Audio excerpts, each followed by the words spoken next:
Welcome, guys and gals, to Show Us Don't Tell Us live on the L&M Radio Network, and also live on YouTube as well.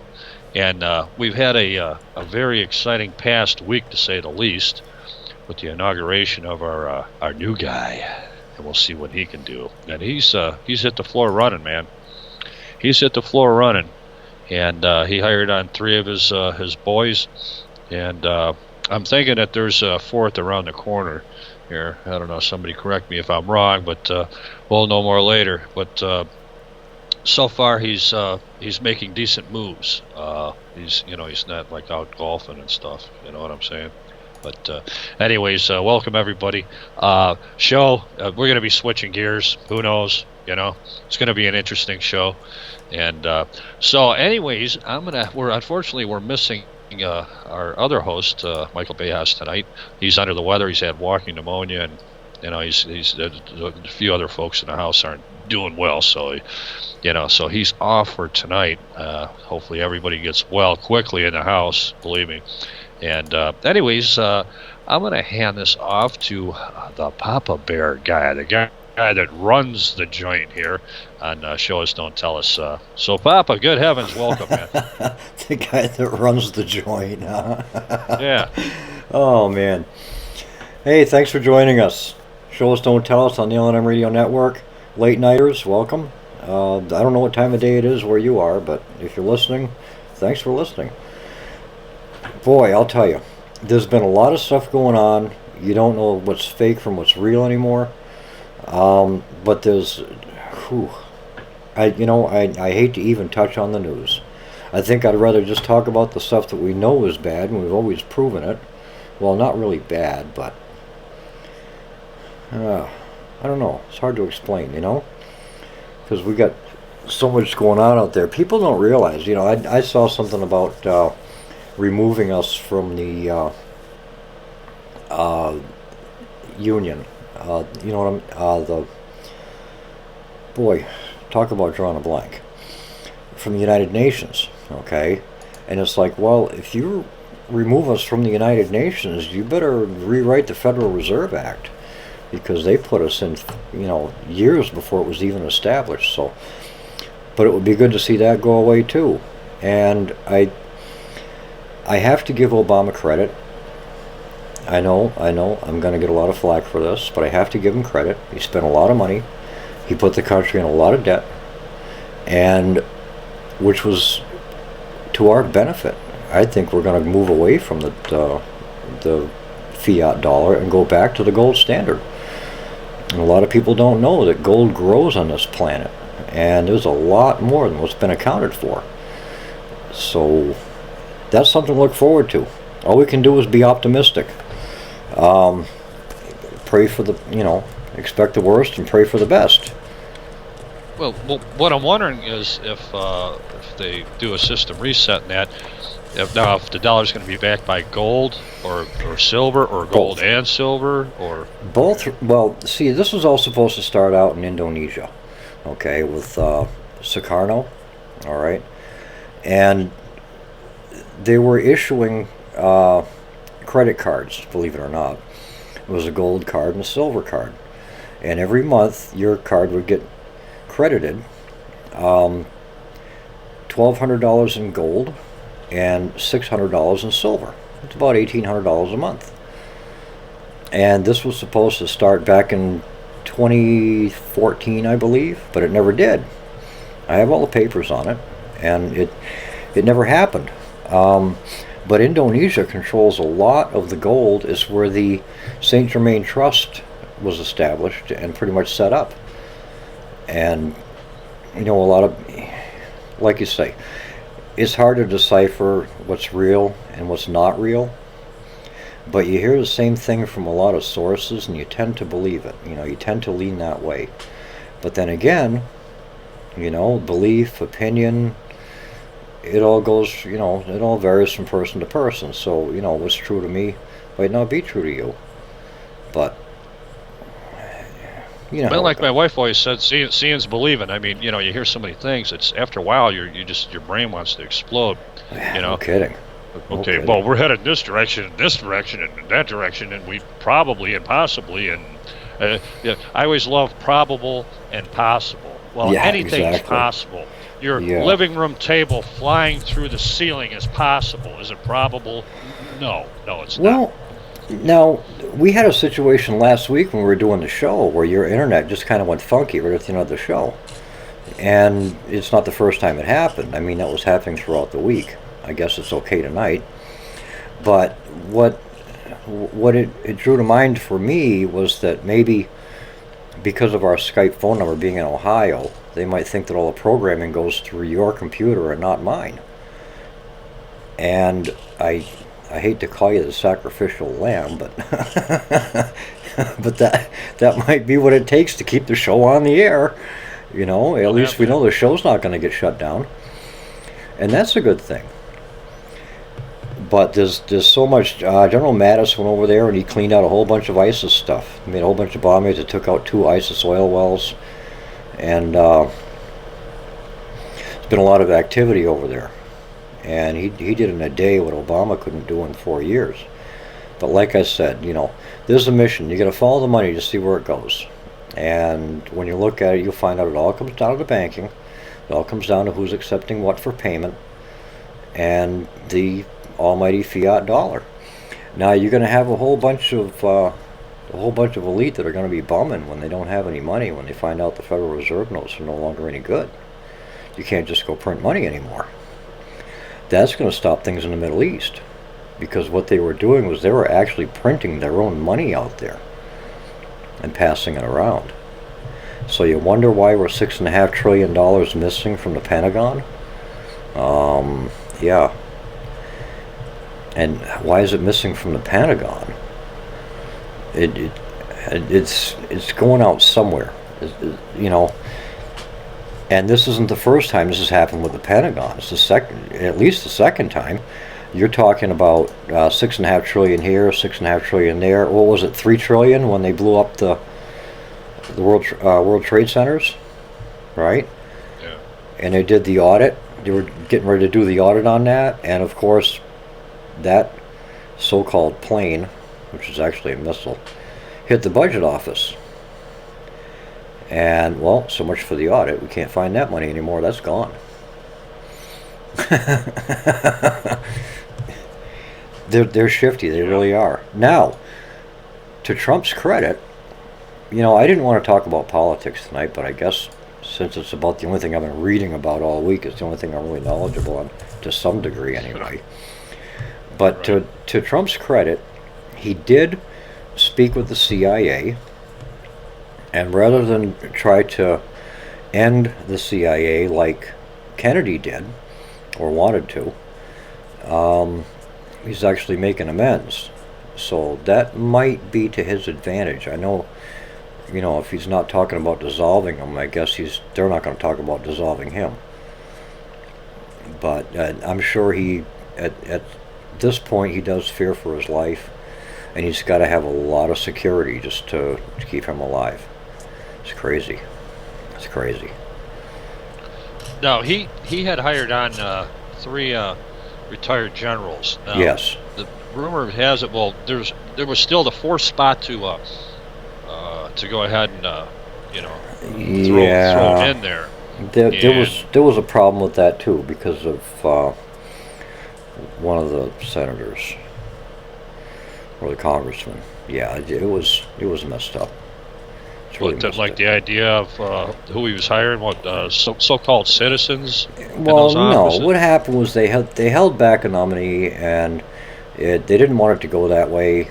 And this one, the congressman, a new guy, he came up and he says, "What happened? You said you were going to do this. You broke your promise." He says, he says, "Hey, this is what happened 8 years ago when Obama came in.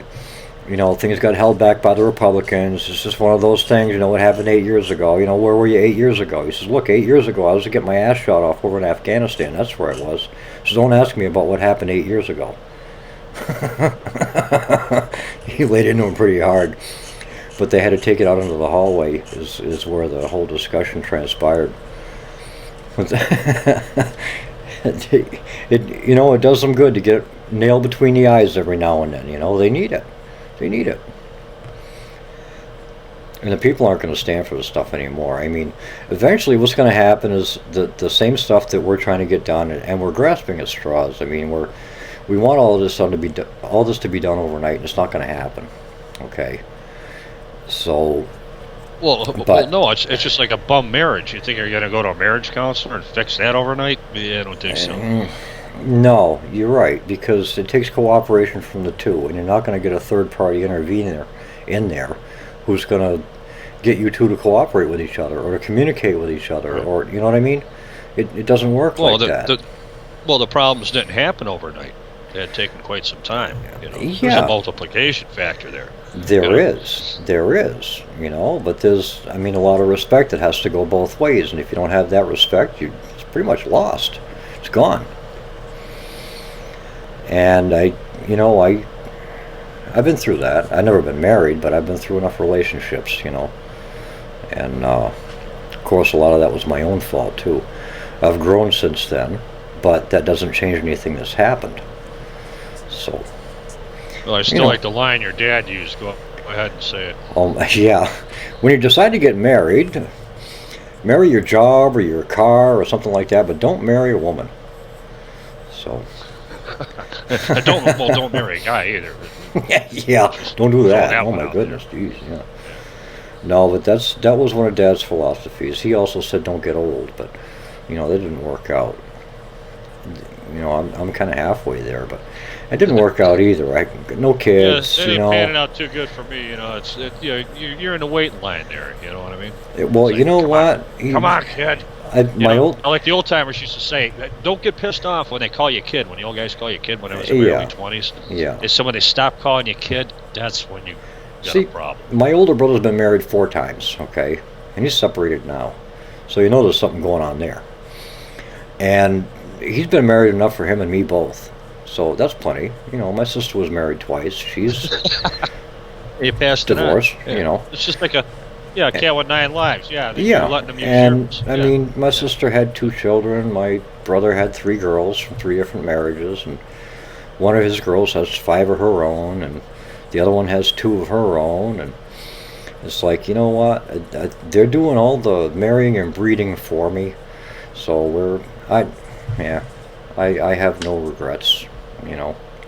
Well, no, we have that like in the wife's family where there's a few that don't have kids, where the rest of us got a ton of kids, and so that gives you the opportunity not so much to spoil the nieces and nephews, but perhaps step in at times and give them a bump. In other words, you're giving your brothers and sisters a little bit of a break in regards to this. Here, I'll show you this, or do this for them, or maybe get this.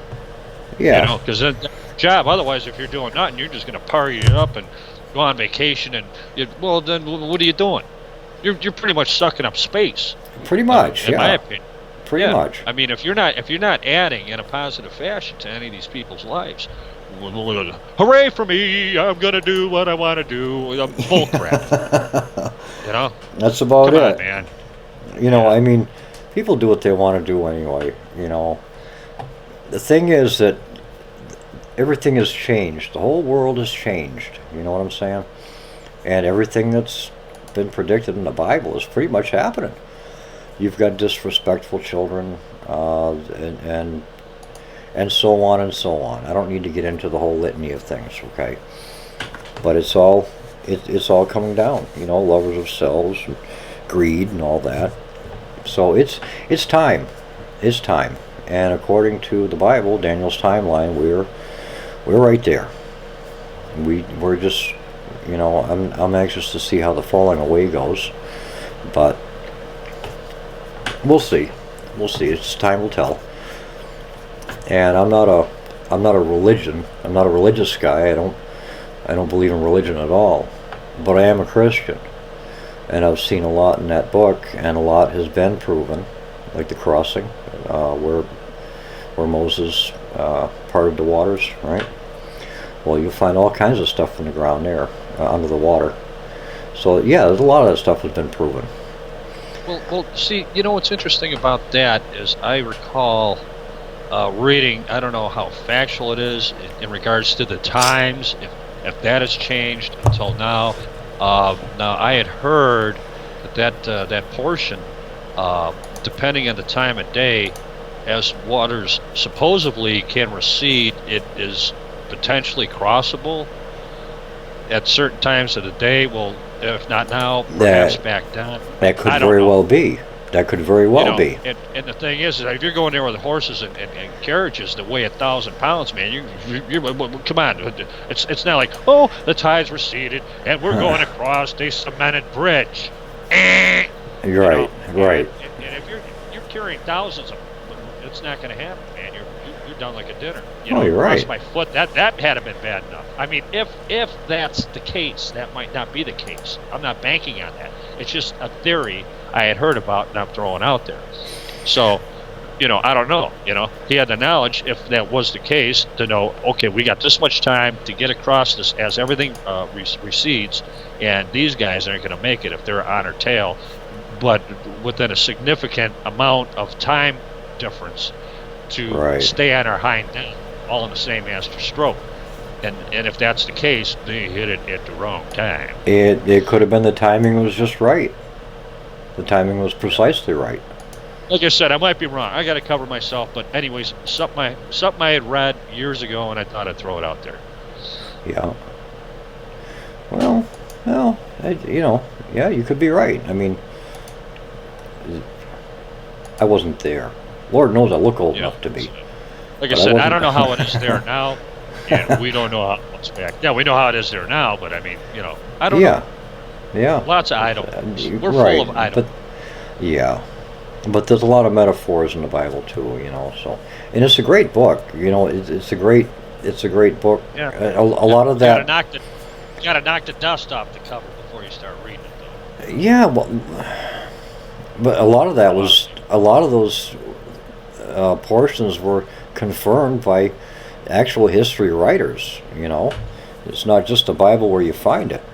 The names might be different, but or something like that. But a lot of it is right there. So I don't know.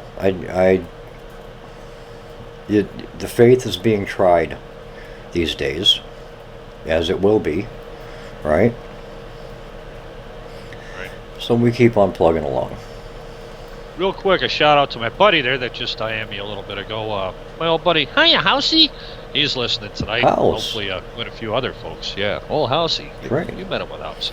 Oh yeah, yeah.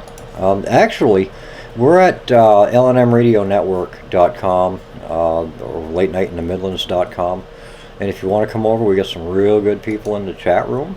Come on over and chat and listen Yep. at the same time. Or Participate. you can go to YouTube. YouTube channel is called Papa Bear, B-A-R-E, and it's 2 words. And we're broadcasting live now. And I say now, it's Eastern time, it's 12:22 a.m. on Tuesday morning. So I say I do the show Monday night, so actually it's Tuesday morning we do the shows, but I don't know.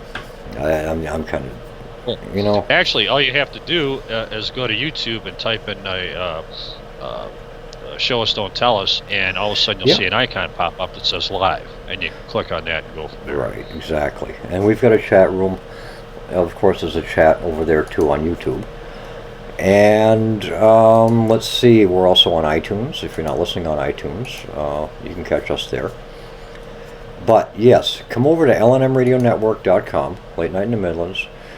This isn't the only show that's on here, obviously. We've got Open Eyes with Ira and Michael's show, Late Night in the Midlands, and Ryan Gable, and Rascala Steven, and Thomas Fry, and a whole bunch of people, So, Don't forget Joe Long now. Joe Long, yeah, Duct Tape Nation. You can't forget Joe. But there's a whole bunch of people, and we have a great network. There's a great chat room. People in the chat room are awesome. And even if we don't agree on certain things, that's no problem. We agree to disagree, and that happens. We're not 100% on everything, but also to help keep us on this show, help keep us on live on Mondays, keep the network going, there's a donate button there. Click on that donate button, or if you want to subscribe, you can subscribe. There is subscriber content in there from Late Night in the Midlands, which is, I mean, Michael is awesome. He's had some awesome guests in the past 10 years or so, and all of the archives are there for you to dig into. And Michael is one of those guys. He doesn't put up with the commercial stuff, and if they tell him to be quiet about something, well, he knows he's struck a nerve. George Norrie or Art Bell, they've thrown him off the radio station because he just exposes too much. So, you know, if you want the truth, come on over to Late Night in the Midlands, lnmradionetwork.com, and you'll get it here. You'll get it here. If you don't get it from one of us on the radio, you'll get it in the chat, that's for sure.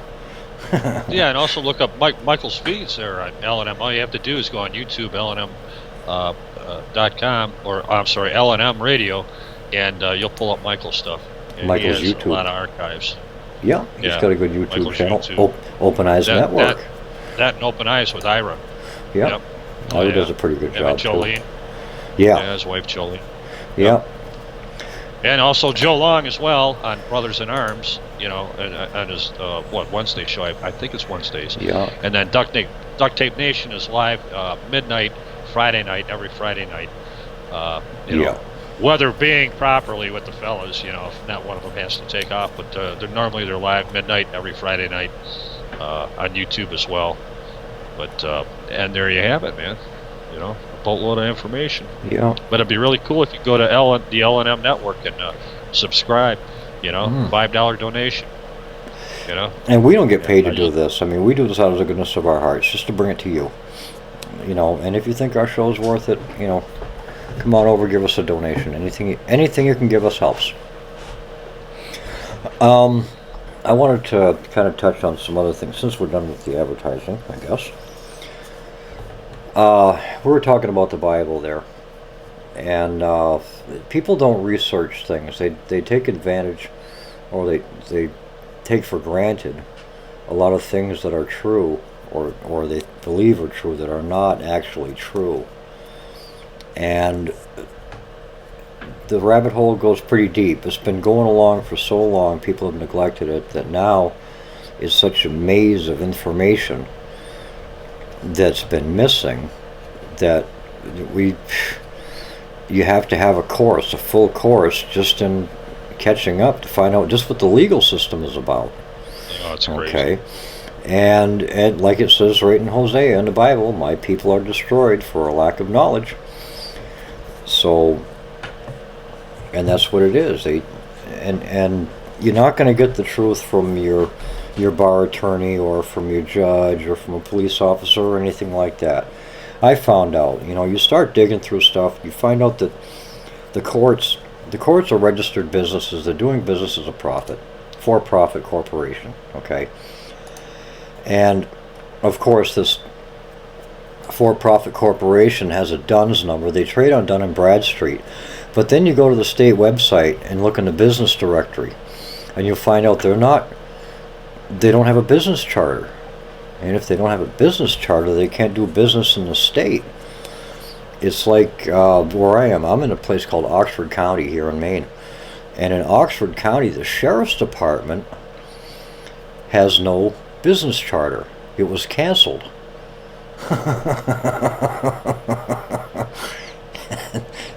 It tells you that the sheriffs are working illegally. They've got a DUNS number. They trade on Dun & Bradstreet, but their business charter has been canceled. So what happens when you get pulled over by a county cop and their charter's been canceled, right? It's like, I was checking things out online, and it seems like you guys aren't registered to do business in the state. What's going on here? Boy, that'll get you locked up pretty quick, huh? No matter what you say. So, right. You know, and today, of course, I'm not a spring chicken. I applied for Social Security a while back, and I've been through 3 hearings. I've been to 3 hearings already, okay? and they keep getting stalled. And I keep telling them, no, I'm not going to have an attorney. Well, yesterday I got a letter in the mail. Not yesterday. Yesterday, Monday, whatever. I got a letter in the mail that says I have a hearing coming up on April 7th. So at this hearing, I'm going to have to ask a few questions. The first question would be, all right, well, when you become a judge, you have to take 2 oaths of office. Is that right? It will be one for the state constitution, one for the federal. And of course, I know that's right. That's Code of Federal Regulations. You got to have that. And administrative proceeding is the same as a bill of attainder. Okay. Well, in the federal constitution, it says there shall be no bill of attainder. So, what now? Okay. You're doing an administrative process that's totally unconstitutional. Why is it even happening? Is my question. Because you've broken your oath to begin with. All right. Next question would be, well, does a business have to be registered to do business in the state of Maine if they're here permanently? Because if they have if they're trading on Dun & Bradstreet, how can they be not for profit? Right. Okay. And back to the administrative process.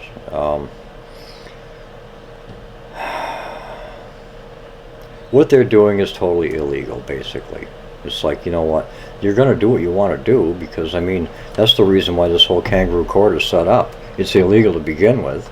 Everybody knows it's illegal. Well, we do anyway. Okay. And then what? Since it's a whole illegal proceeding, how am I supposed to defend it or do anything with it? Is there a trust involved? If there is a trust involved, if you hold back information from me, that's fraud, right? If I ask for it specifically and you withhold it, that's fraud, right? Yeah. So, you got to be careful what you say to these people. But on the same note, you have to let it known that you're not a slouch. And they're sending me this paperwork without the all capitals lettered name. Okay, so it's not the commercial entity they're sending it to. So that raises a couple eyebrows there too. So, but this legal stuff, you have to, the first thing you have to do is nip it in the bud. If you got a court case or something like that, go up to the clerk right before your appearance and say, yeah, I need a copy of your W-9 for my taxes. That's got your employer ID number on it.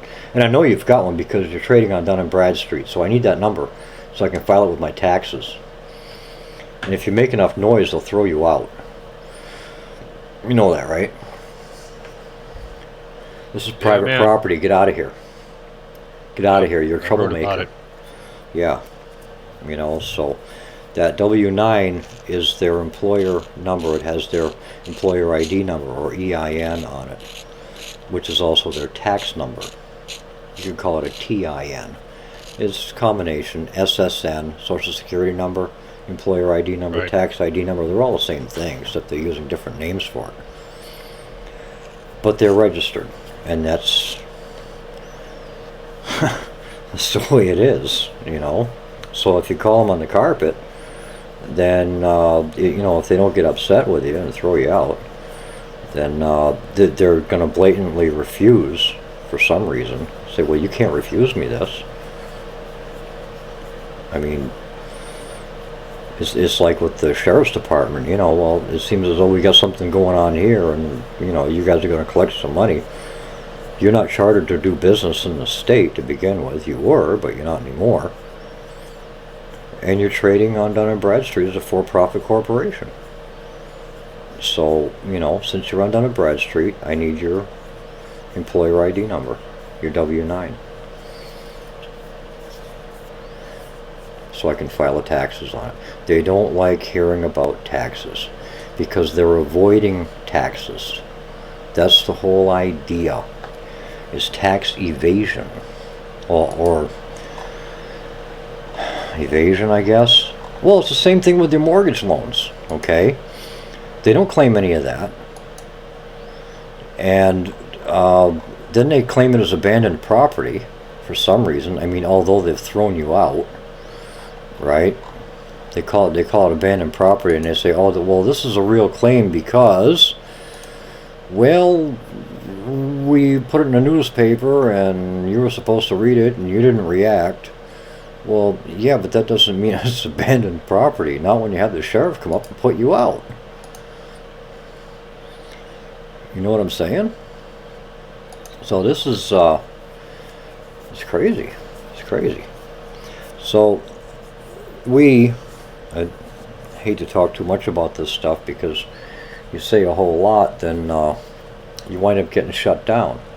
And this is what we find about working in the public. If you say too much, you get stifled. You get shut down. So there's so much you can say without without being interfered with, if you will, right? Oh yeah, man. So what are you gonna do? Make me carry this whole thing by myself? Okay. I'm not. I'm in no mood to argue with you. Yeah, yeah, sure. Go ahead. Yeah. Yeah, sure. Go ahead.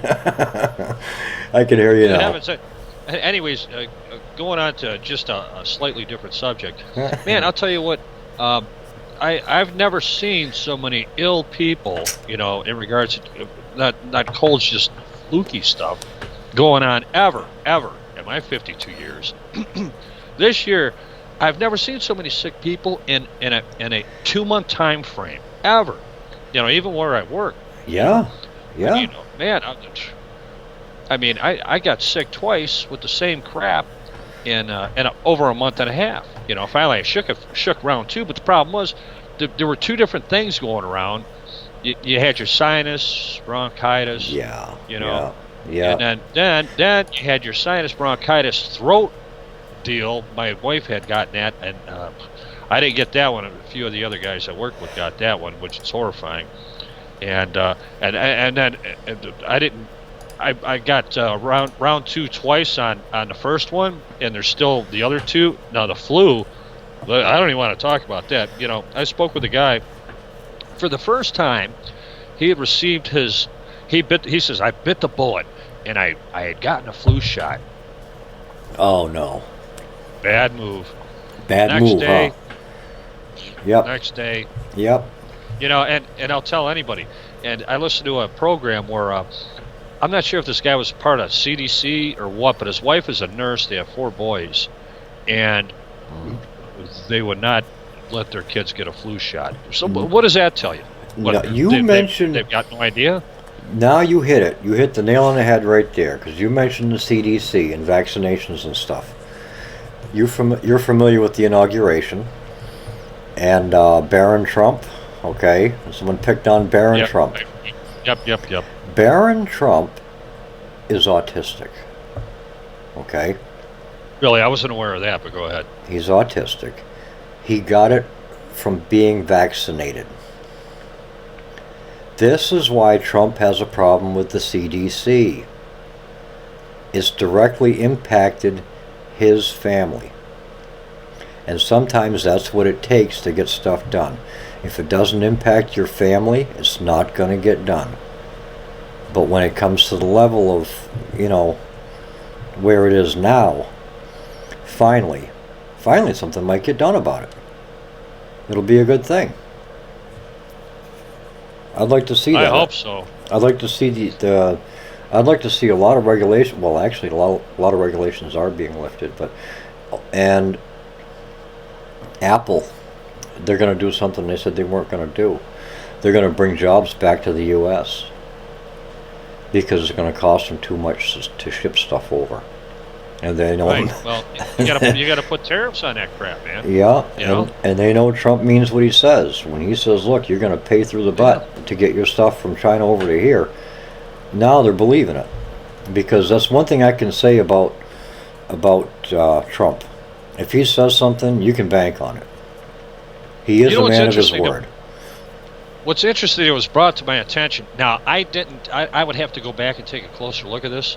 But on the inauguration, the flags were not maritime or admiral flags. Now, I didn't identify that. I was told this. It did not carry the golden fringe on it, which is interesting. Yeah. The gold fringe. That's the big deal. Yeah. Yep. You're dead and out to sea, baby. That's your maritime flag. That's the one you see at the courthouse whenever you go. Because the courthouse is actually it's all foreign. It's all foreign. That's why they have foreign immunity. When you can't sue them, they have foreign immunity. Oh, really? Well, that means I have foreign immunity. And you have those maritime flags in there, and of course you have to open up a gate. Oh yeah. To get in there. Yeah. Oh yeah. So yeah. Yeah. Well, yeah.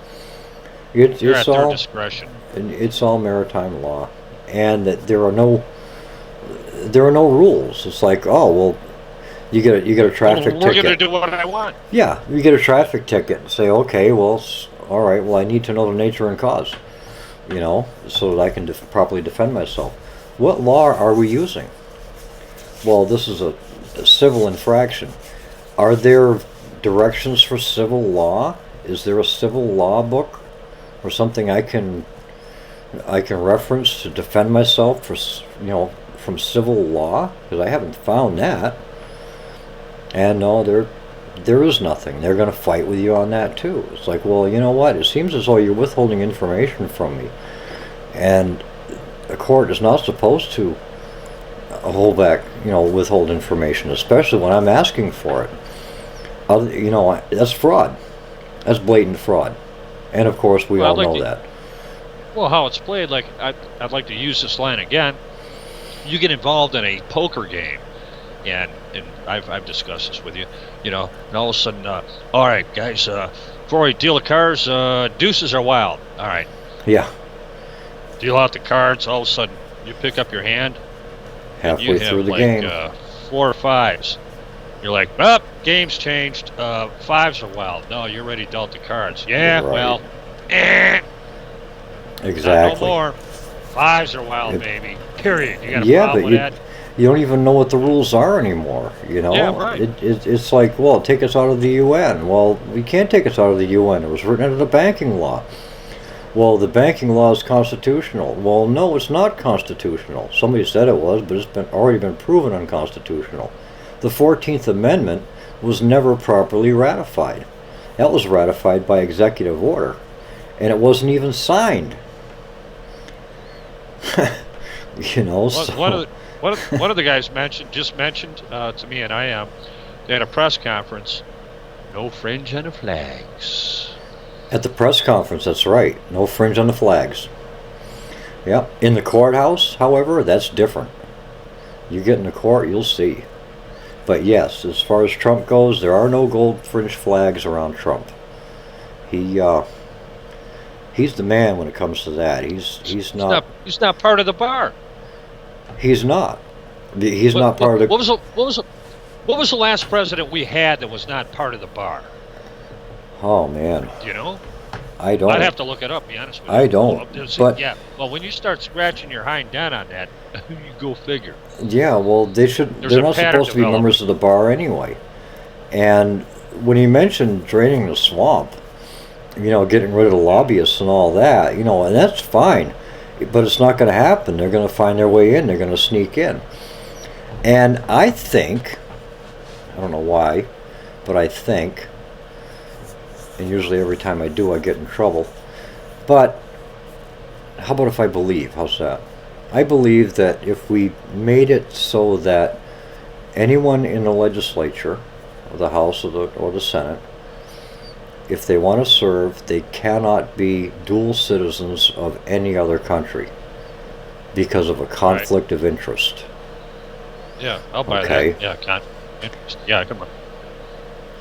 and there is a conflict of interest. You'll find that a large percentage. Well, first of all, to get into Congress, you have to swear an oath to Israel just to get funding for the running.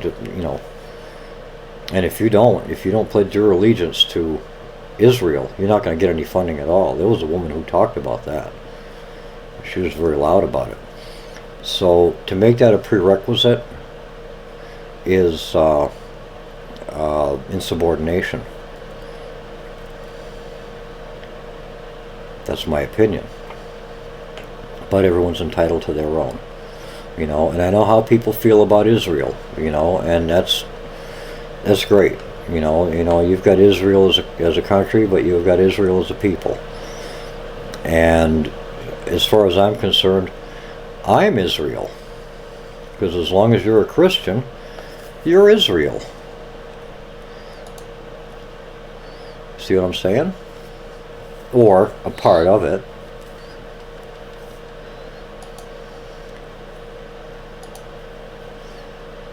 But anyway. Yeah, what a rabbit hole, man.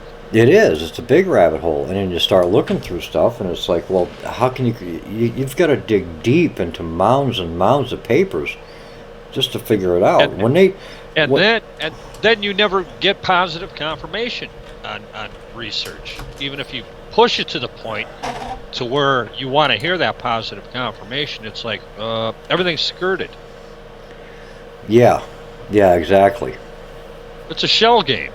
It is a shell game. And then you have all these punks that have been doing this for years. Well, I graduated from Yale and Harvard and all this other crap, And these guys get involved in that bar association. They want to put a feather in their hat, get some easy money, so they do the research on it. Well, I see a loophole here.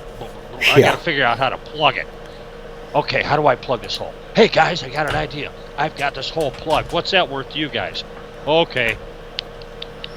There you go. Yeah. Oh, I found another hole we could plug. So many freaking... They have everything so plugged up that you could shoot a 55-gallon barrel with a shotgun. Yeah. And nothing's going to come out of it. Yeah. I mean, it's double, triple layer plugged. Yeah. Now, but that's just my opinion. You got the Obamas, Michelle and Barack, who had their law licenses revoked. Okay.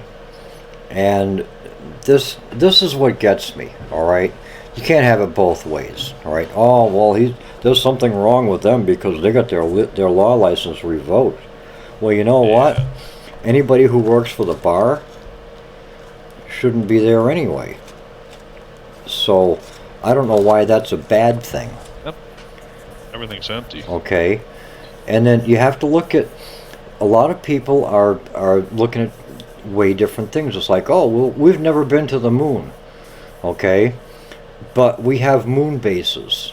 It's like, well, if we've never been to the moon, how the hell do we get moon bases? Okay. You can't have it both ways. It's got to be one way or the other.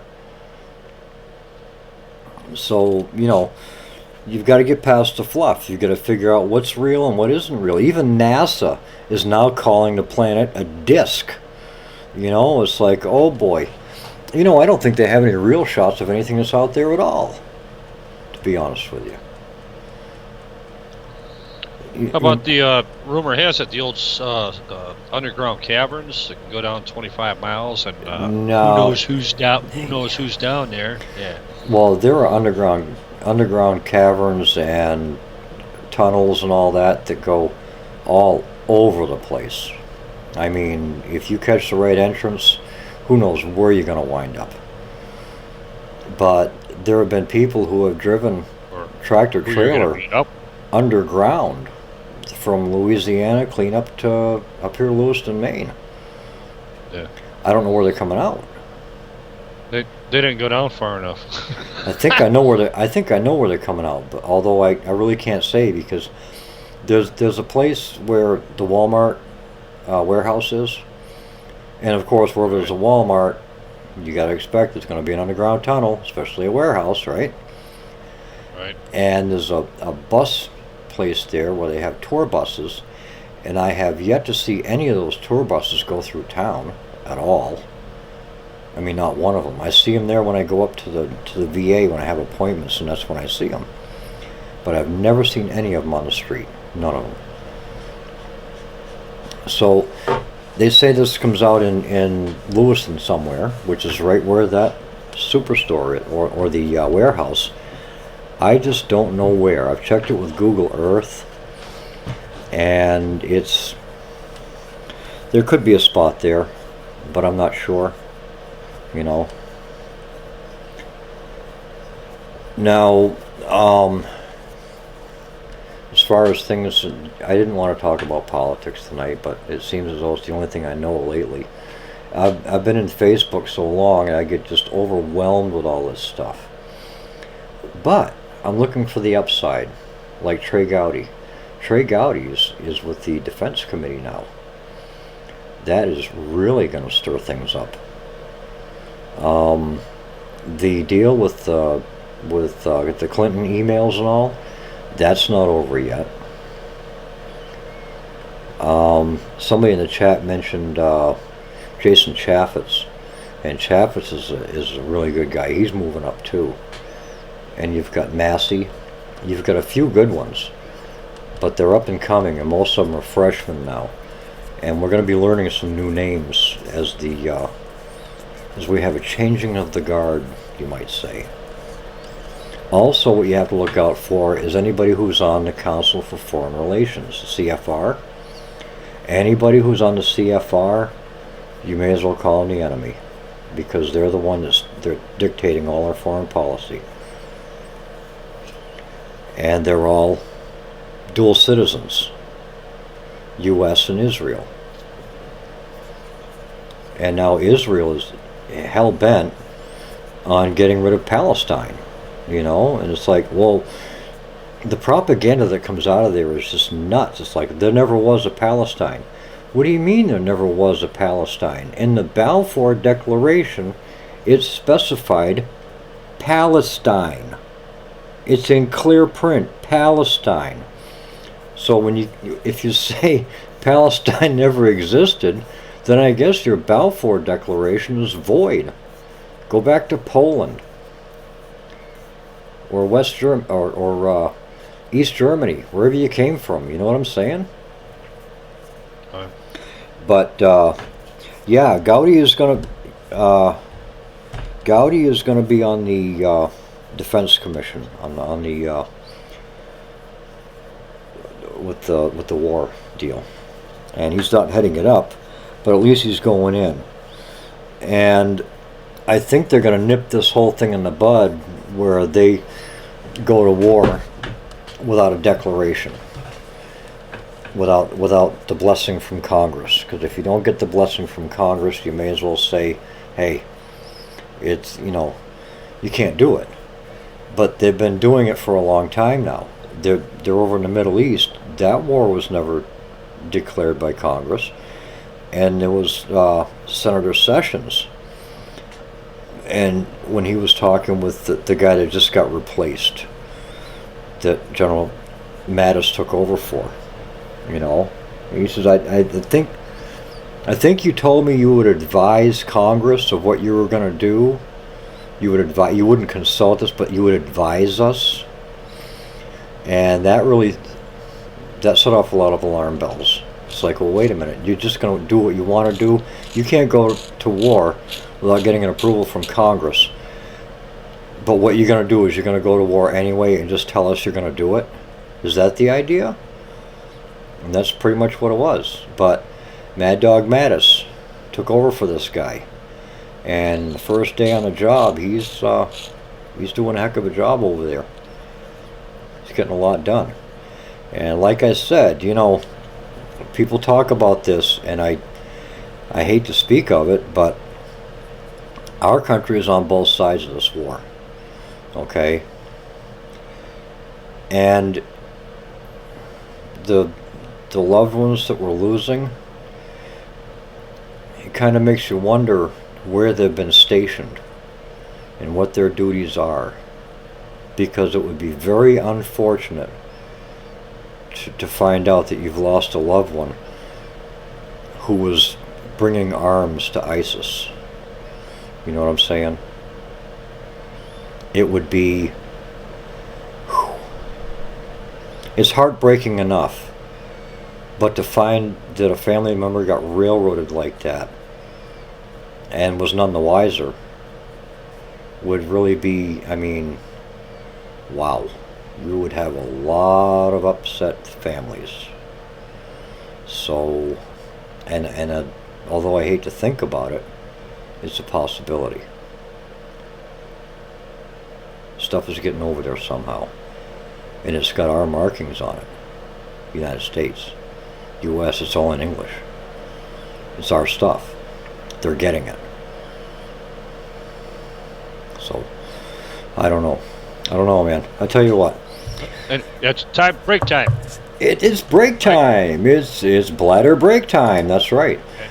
And not only that, but perhaps because people they're gnawing at the bit to call in, and I figured, well, I texted back. I said, well, after break time, I think we'll be good to go. Yeah, that's up to you. We'll take some calls after the break. We'll see how Skype reacts to it, and we'll go from there. Anyway, you are listening to Show Us, Don't Tell Us on the L&M Radio Network, and we shall be back.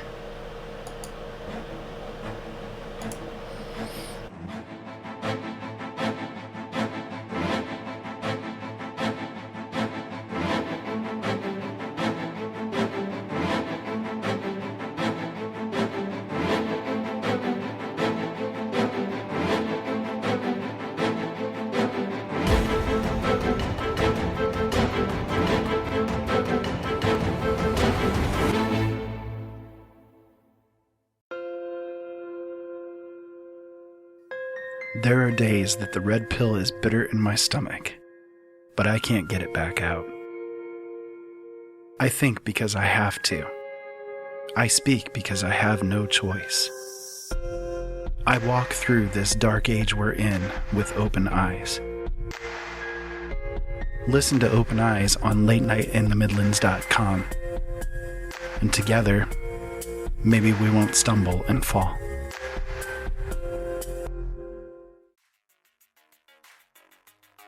The L&M Radio Network offers a chat room for you, the listener, to connect with others whom are interested in the topics and guests that the L&M Radio Network brings to you.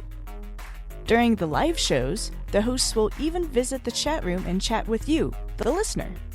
Click on the big red Chat and Listen button at the top of the website and join us. No subscription is needed at either lnmradionetwork.com or latenightinthemidlands.com. Why subscribe to Late Night in the Midlands, you ask? Well, I'll tell you why. Late Night in the Midlands covers everything, and through the thousands of expert guests who have joined Michael Vera on his show, come pieces of the big puzzle, which started many years ago. Michael and his guests reveal information dating back to the beginning of time. To this very moment, Michael Vera not only brings you the best guests with the best information, but Michael is not afraid to call out those who are less than honest. You see, in this day and age, we need a radio show we can count on and a radio host we can trust to expose the truth one show at a time. So become a late nighter and subscribe now. Talk radio like no other. Late Night in the Midlands, bringing the truth back to talk radio. Do you need toner for your Epson, Hewlett-Packard, Canon, Brother, Apple, or Sharp printers? Look no further than Laser Technologies. In business for over 20 years, they offer the lowest prices on toner on the web. They can also repair your laser printers and toners fast and easy. Call their expert staff today at 561-792-9600 or email us at service@laser-technologies.com for all your toner needs. All toner is shipped nationwide. Why wait? Get the lowest prices on toner. Call or email us today.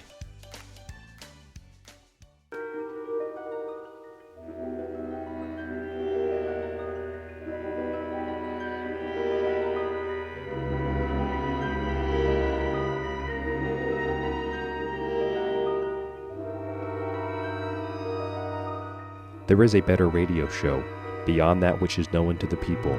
It is a radio show more informative than others, and as timeless as infinity. It is the equilibrium between light and dark, between the sheeple and the paranormal, and it is heard at the base of man's ignorance and at the summit of his knowledge. This is the radio show of imagination, a show we call The Secret Teachings.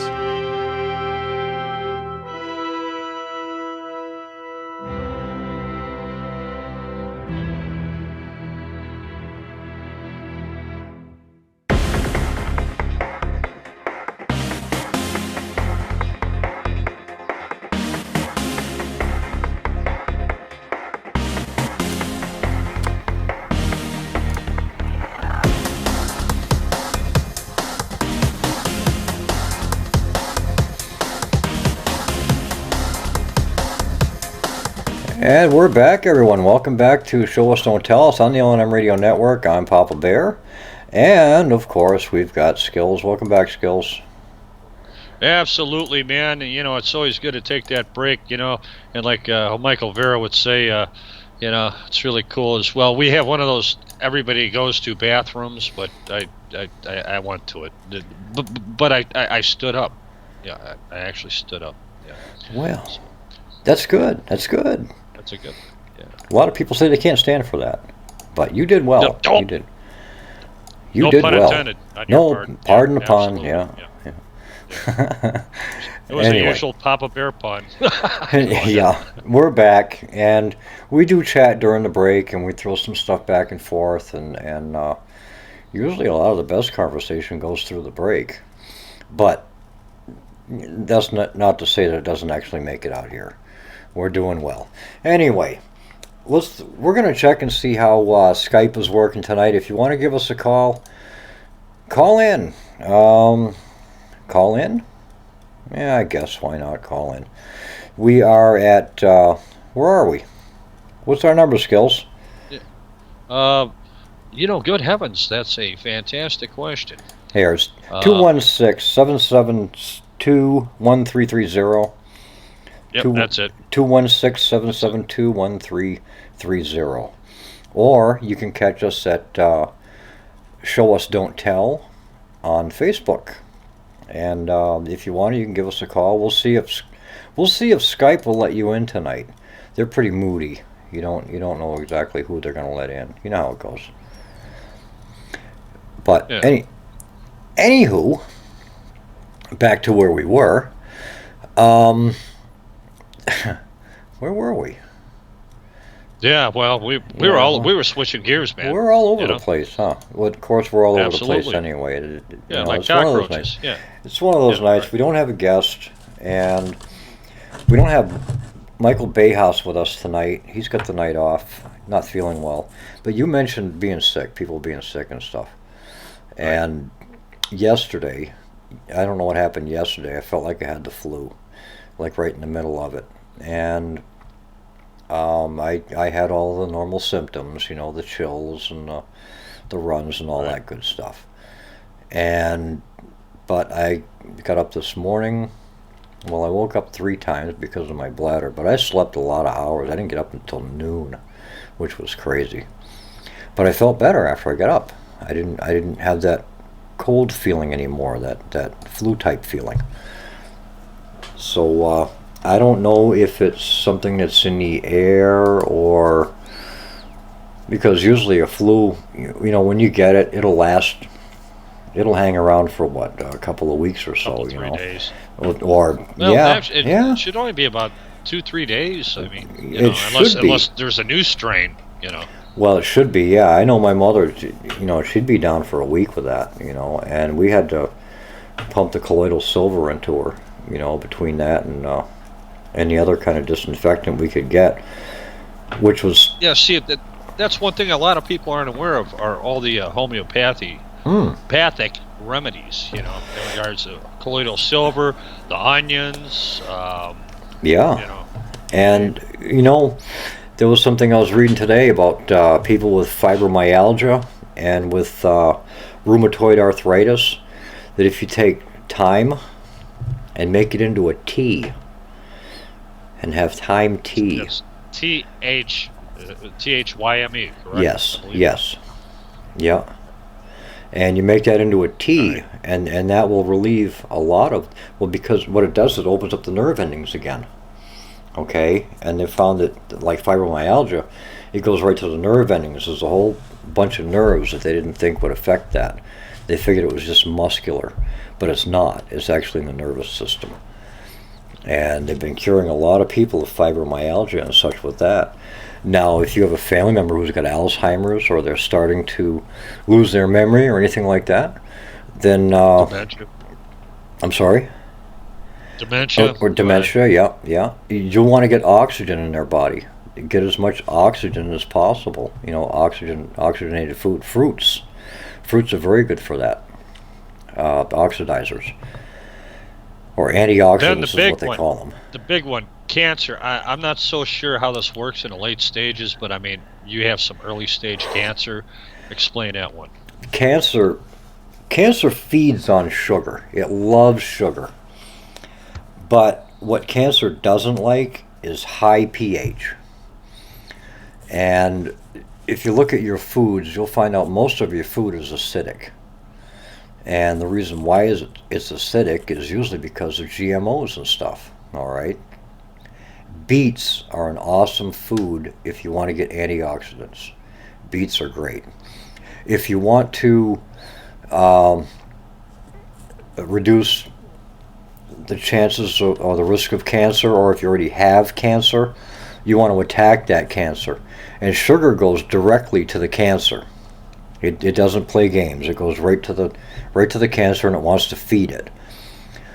It has to carry the bomb to go with it. It has to carry the bomb. That's the high pH bomb. And the high pH bomb is baking soda. Now, if anybody knows anything about baking soda, we use them in hydroxy fuel cells to raise pH, so that you could use it as an electrolyte to separate the hydrogen and oxygen. And depending on how much you put in there, it'll vary the amperage going through the circuit. So you have to be careful. Potassium hydroxide is a high pH, but that's, again. Now, peroxide is high pH, but if you use food grade peroxide, you have to use it with a dropper. It's like 35%. You'll burn your skin. So you don't want to use a whole lot. Baking soda, salt has a high pH, but you want to stay away from iodized salt or bleached salt. You want to go with Himalayan pink salt. Himalayan pink salt or sea salt. And believe it or not, with the pink salt, the Himalayan pink salt, you can also use them as a lamp. Okay, it's good to use as a lamp. Really? Yep, for lighting, and it has healing properties that go right from there. There are places where you can actually buy pink sea salt lamps, Himalayan salt lamps, and that's something to think about too. If you want to detox your body, onion. You take a slice of onion or garlic, or either onion or garlic. I have yet to try this, and I talked to the wife about it. One of these nights we're going to try it. You put it on the bottom of your feet. Okay, use your socks to hold it on. Make sure it stays on pretty good on both feet. And in the morning when you wake up, take your socks off, and the either onion or garlic, whatever you're putting on the bottoms of your feet, will be black. Get rid of it. Right. Do it a second night. Usually 2 nights is all it takes. The second day when you check it, they'll be almost clean, and that's where you suck your toxins out, right out of your feet. We've got a call coming in. I believe this is Wade. How you doing, young man? Yep. Welcome to Show Us, Don't Tell Us. Uh-oh. But anyways, while we're waiting for you to clear that up, in regards to like a so-called regimen for cancer patients. Now, molasses, okay. Blackstrap molasses. Yeah, and baking soda. Well, here's the question. Yeah. What is the proper mixture? How much of molasses? How much of baking soda? And if you add water? Now, I don't know, you tell me. that much I don't know. I would recommend that you do the research on that on your own. Don't believe me. Don't believe anything I say, okay? You want to go research this stuff yourself. Moonbaby has mentioned that Epsom salt in a bath is good for... Actually, if you have melanoma, skin cancer, it'll clean that up without too much trouble at all. And also, Epsom salt is good for getting rid of Morgellons. And Morgellons is what a lot of people are experiencing with the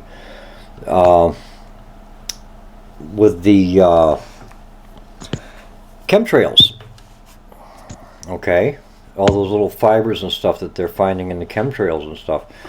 And if you're out playing in the snow, you're going to pick that stuff up. If you're out in the rain, you're going to pick it up, you know. So you got to be really careful. It's almost like you have to, if you go outside, you have to wear a hazmat suit now. If you're getting any kind of precipitation. Wade, are you there? Everything's painted magenta color. Right? Oh, yeah, I'm here. There you go. Just being quiet, listen to Theo. Yeah, I introduced you. I guess you didn't quite hear me. Welcome to Show Us, Don't Tell Us. What's on your mind? Oh, just trying to get used to my new surroundings and staying with the mother-in-law during the day and, you know, just kind of settle in. Mother-in-law? Oh, my goodness. Yeah, we moved mother-in-law in the house with us. She, back before Christmas, she was living in her house and she got bitten by a brown recluse, which put her in the hospital. Her diabetes kicked in and she was in the hospital for 18 days and we couldn't put her back in that house with the spiders and stuff like that. So wife and I talked about it. We got a new place right before New Year's and moved her in with us, gave her the master bedroom, which she has a bathroom of her own, and she can kind of go in there if she wants to and close the door, and she's in her part of the house, and we're in the other part, and so, you know, it's working out pretty good so far. Good. Except for, excuse me, I got a cough. Every once in a while she has to have us pick her up because she'll fall or something. I got her one of those rollators for $20 the other day, which was a pretty good deal. And she's doing a lot better with it. She's getting around the house with it better. Yeah. Well, that's good. That's very good. And in the meantime, all three of us wound up this weekend with something I think I should have invested in Sherman stock because we've been going through toilet paper like crazy. It's something going around here that I think is tearing everybody's stomachs up. Really? Like I talked about earlier. And the thing is, it's been like 70 degrees and 67 and stuff like that. And plus going back in the 40s, but this is the strangest weather patterns I think I've ever seen in my life. Been pretty warm, has it? We've been getting a lot of rain here in Memphis. And up your way, y'all get snow, and then out in California and Nevada, they're getting a lot of rain. And well, you know, down south with all the tornadoes and that, and go ahead. And with California, they had a drought there pretty much since 2010, and all of the worst case scenarios that they put out there have actually happened, and that's how that drought came through. But this time they're getting whacked. They're getting whacked pretty good. I think what happened was, of course, you know, we have weather modification systems all over the world. There's about 11 of them in different places, in different countries. And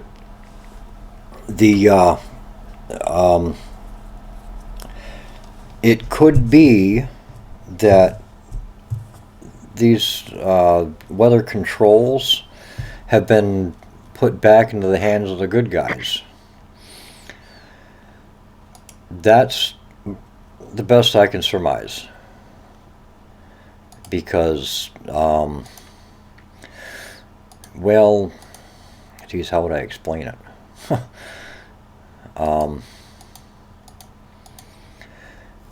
Yeah, things are coming back where they belong, and it's finally. Well, that's like I told y'all, you know, back in August, not of this last year, but back in 15, wife and I went out to Vegas and went to Hoover Dam. And at that time, when we went out there, we went to Lake Mead. Well, my wife walked down close toward the water, took some pictures. And we showed the lady at Hoover Dam, and she says, where you're standing should have water all over it. She said, it's over 1,000 feet low.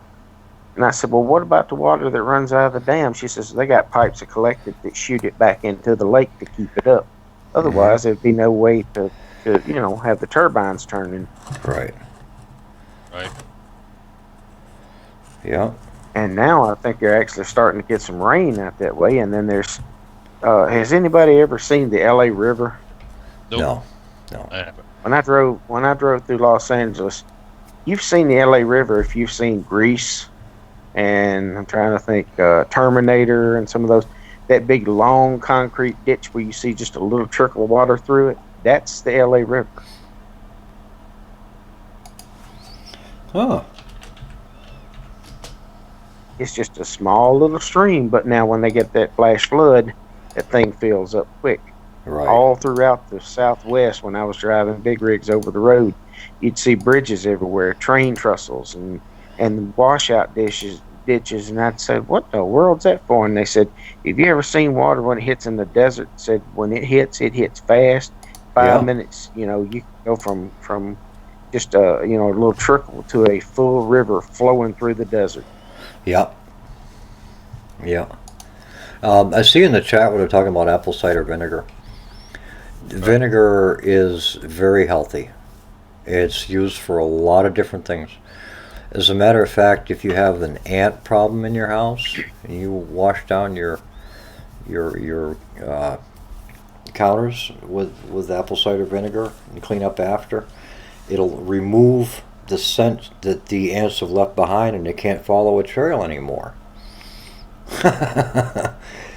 Well, that stuff's really good for gnats too. I mean, I should say really good, but there's times where these frickin' gnats, man. I don't recall up until the past 4 or 5 years seeing gnats.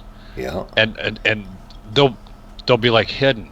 The second you go to eat, they come out of nowhere. I don't care Fruit where flies. you're at. Here comes these frickin' same song and dance, but they're gnats, And the old scenario to try and get rid of them is you get a dish, apple cider vinegar with cellophane over the top, poke holes in it, so it's like a anti-backup. They smell it, go in there, can't get back out, and they frickin' die. But man, them frickin' gnats are a pain, man. Right. They fly right in front of you when you're trying to eat, and you're this. Well, if you have pets or if you have any problems like that, you might want to get a bottle, like a spray bottle, and mix it 50-50 with vinegar and water. And if you see those gnats, put a mist on it and just mist them. It'll clean them right out of the air. And I mean, take them right out mid-flight. It's acidic. It burns them. The hardest part is when you're eating like a big burger with 2 hands and they come flying around. Then you got to whip off your shoe and fan them off with your foot. Yeah. You ever try eating a hamburger and fan off gnats with your foot? Yeah, right. Huh? No, I never have. No. Also, I don't know about y'all, but you can take a bag, like a Ziploc bag, and put water in it, put a penny in it, hang it from the ceiling, confuse the crap out of flies. Yeah. Now, is that a pre-1982 penny or after? It doesn't matter. It doesn't matter. Yeah, because the copper is on the outside. Yeah, it doesn't matter. Yeah.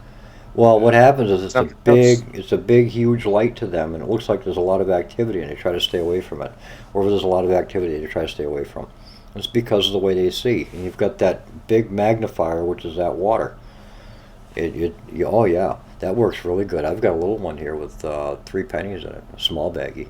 It works really good. Don't have to worry about them at all. Also, something else you can do is if you've got pet food for your animals, you can take like one of those silver bowls, put a bowl of food in it, and put water in the silver bowl around it, and ants and bugs and everything can't get into your animal's food because that water will keep them away. A moat. You got a moat around the food. Yeah. It's a pet food moat. Exactly. My father used to talk about the Depression. He was born in 1912. But he'd talk about the Depression, and he'd say there were cockroaches everywhere. And what they would do is they'd take little bowls, and they'd put the table legs inside these bowls, and they'd put vinegar in the bowls. Okay. So they can't climb. So they can't climb the legs. Well, they were getting smart. They'd go up and run across the ceiling and then drop from the ceiling onto the table. Ah. They go in a drop mode. We're parachuting in, fellas. Let's go. They're very smart. Well, that's why they survived so many years. Yeah. Another thing, real quick. Hold on. Hold your thought for a second. In regards to cockroaches, have you ever gone into a house, unfortunately, and if you see a cockroach with the lights on, that is beyond game over. Yeah. Because they don't come out when the lights are on. That's right. And if they're out when the lights are on, they've got no place to go. You've got a lot of them. Why miss that? Yeah. Yeah. You got a lot of them. Go ahead. And you know what's worse? I gotta throw them. You go out and you buy a stove from a pawn shop, and then when you get it home, you find them all inside it. It's like, whoa! Don't even take that out of the truck. Take it back. Yeah. It's a wonder you got it in the truck to begin with, you know. But apple cider vinegar and water, the 50-50 mix, also works for fleas. If your pets have fleas, it'll get rid of those. So that expensive flea repellent you're getting and all that stuff, that treatment and all that, it's a hazard to your pet. It's the worst stuff you can ever put on them. I've done it with vinegar and water. Yeah. I've sprayed the carpets and all that, and I'll tell you, I got rid of fleas within a matter of 2 days. Yeah, I was going to say, not a plug to Dawn dish soap, but Dawn dish soap, if you can, man, scrub your pet down good with that. That works too. You know, when I was in Florida, I had 3 kittens. And when I brought those kittens in the house, the first place they went was the kitchen sink. And they got the flea bath. And where I was in Florida, I never let the cats out. I set my thermostat, and the AC and the heat would work just fine. I'd leave the cats right inside, never let them out. They were in the whole time I was in Florida, but they weren't too big when I left with them. They came up here, and they became outdoor cats, and I'll tell you that they hung with us. They were there right until day last. You know, I found one of them out in the driveway underneath my Bronco. That was where she died. She's 20 years old. You know. But for a while, I got a question for you guys. Yeah. Y'all up north, and y'all got a lot of snow and ice on your windshields, right? Mm-hmm. Yep. You have to scrape the hell out of them, right? No. Well, not unless you do it right, but okay, No. Go ahead. No, we got to, but go ahead. Yeah, go ahead. Get some rubbing alcohol. That's if you're running behind schedule, you got to do that crap. Yeah. Get some rubbing alcohol. Yeah. And a spray bottle. Yeah. Or a third of the rubbing alcohol, mix it with 2/3 water, spray it on your windshield, Yeah. and the alcohol will evaporate the ice. Yeah. Keep you from doing all that scraping. Yep. Well, I run high-end de-icer in my wash box, so on the car. So Yeah. But anyways, no, yeah. I mean, you know, you have to anticipate what's coming in, man. First of all, if you have a vehicle, you leave your windshield wipers up. If you have a vehicle, because not all of them can do that, where you cock them up because you know you're in for a bag of crap. That way it doesn't ruin your windshield wipers, freeze them down, all that crap. Go out there, frickin' wake up 20 minutes early, because this applies to people that are in a big frickin' hurry and wound up anticipating nothing and are running late. All right, get out to your vehicle, hit the defroster 20 minutes early. By the time you get in there, the vehicle's warm. You don't have to deal with any of that crap. And then there you have it. Problem solved.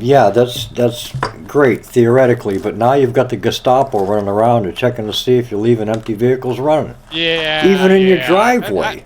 Yeah. Well, you know what's comical? Let me tell you something about that as well. All Yeah, right? please do. You drive past a frickin' police station and show me how many vehicles are running in wintertime and nobody's in them. That's right. So, you know what that's called? Kiss my ass. That's There you what that's go. called. That's right. And they're going to come around and say, hey, oh, by the way, you get a ticket, yeah? You tell me if I'm wrong. I'm not full of shit, and I know that for a fact. Yeah. Yeah. When I was There's when I was no up there's no Y'all's way- debate. There's no debate or argument. Period. Yeah. Done. Right. When I was up Y'all's way, I think it was around Massachusetts or Vermont, Delaware, somewhere. Some of the truck stops, you're not even allowed to leave your motor running at night just to keep your cab warm. You got to turn it off. Well, if you Yeah, know anything about diesel fuel, you know in a certain temperature that shit will gel. Yeah. But you got to put something in it to keep it from gelling. It's pretty weird. I knew some truckers, and they talked about different places, different states they go through. Some they called communist states, where they were really hard on the truckers. And Connecticut was one of Ohio. those states. Connecticut was one of those California. states. Yeah. There's Illinois, there's a few of them. Massachusetts, Yeah. and I'm trying to think there's one more up north that really hammered down. I want to say Pennsylvania, but that's not right. Yeah. It might have been New Jersey. I think it's New Jersey or New York. Right. And I was sitting in a truck stop, not a truck stop, but a pull-off cart in New York State, and the cops would come along in the morning and knock on the door and say, "You got 10 minutes to get your logbook called up and get ready to pull out, or we'll come back handing out tickets. Buddy, you better be out there in 10 minutes." They mean it. Right. They clean those what they call pickle parks out quick. Oh yeah. Yep. But yeah, I don't know. It's getting pretty weird. You can't do anything anymore, but you get hammered. Fortunately, I like my situation. 70s. I'm sorry. Bring back the 70s. Go. Yeah, bring back the 60s, late Called 60s. Survival of the fittest. No, it's called, "Hey, your parents know you down here, boy? We're going to go find out. Get in the car. I'm taking you home." Right? That or is first come, first served. Yeah.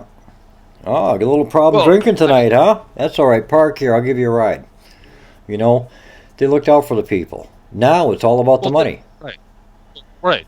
Well, think about something too. Back when we were kids, child protection. Look at the toys we play with. Are you kidding me? That's why it's called survival of the fittest. Well, your kid got electrocuted. Well, that's because they don't know how to, utilize that particular. Well, they got a train set. Why did he lay his long tongue across the frickin' the whole controller to run that rails. frickin' train? Get out of it. Yes, the rails, Yeah. all that crap. Get out of Yeah. here, man. You know what? If your kid's that stupid, then so be it. Yeah. Let it happen. Let it unfold. Oh, well. See you. Good night, Gracie, and move along. And please don't reproduce.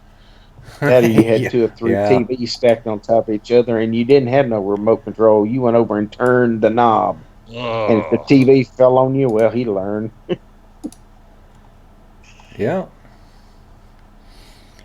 Pretty much. We went outside. We played from sun up to sundown. Rode bikes, played in dirt. You name it, we did it. We ate dirt. We didn't get sick all the time. These kids now eat a damn Cheeto and they get sick. Well, wintertime, man. Bumper skiing. Well, when they actually have real bumpers on vehicles, now you could probably only do it for kids now if they want to try this crap. You can only do it off of a, I'm not promoting this, off of a pickup truck that has a real bumper. But back in the 70s, man, every car had a real bumper, and you hold on to that bumper, you'd sneak up while they're at a stop sign and get on there, man, Yeah. and you're freaking, you're skiing, baby, until you hit that unfortunate chuck hole. And you fall, and it's so cold out that your gloves still Yeah. stuck to the bumper. And a couple of your buddies fell off, but however, they successfully made it off unscathed, such as you did. But there go your gloves down the road, down the bumper. Bye-bye, gloves. Now you got to freeze your hands off and explain to your mom, where are your gloves at, son? Huh? I don't know. Yeah. Yeah. Right. I don't know. Now you got to start BSing the old lady, right? Yeah. Yeah. I don't know. Or in our case, on south, you got a 3-wheeler and you got a car hood, and when it was icy, you got a long rope, and 2 or 3 of you would get on the car hood, and somebody would get on the 3-wheeler and ride around, and you'd slide behind them until they, In a tree. let go of the rope and wipe out. Yeah. Oh man. Unreal. But the Huh? stuff, It's a I wonder mean, what we through. Yeah. when you look at how we entertain ourselves back then, you played Yeah. like Ding Dong Ditch It, You know, there were other promiscuous things we did. Then when cable TV came out, that was kind of fun. And in 1980, because everybody had the same controllers for cable TV, and everything was the same. So if Mom and Dad went to bed, you grab the old controller, you know, the old remote, sneak up on a neighbor's porch, all right, and right through the window, man, you start changing the channels on them. Yeah. You know, yeah, no change kidding. it back, change it back, change it again, change it back. Yeah. That was just, I mean, and that was in 80. This is now the mid 70s. We had other games we played, but, you know, the old ding dong ditch it, kick the can, and, you know, just a bunch of innocent stuff. Nobody got hurt, you know. Ring the doorbell and run, and you hide in the ding-dong bushes, ditch. watch them open the door, and you'd be sitting in the bushes laughing your butt off at them, and, you know, after a couple of times they finally catch you, or they knew who was doing it, and they wouldn't answer the door, they turned the light off or something. Yeah. Or how many times did we play make a old rickety ass ramp and play Evel Knievel and throw a little gas on the fire and jump over it and stuff, you know, stupid stuff. Oh yeah.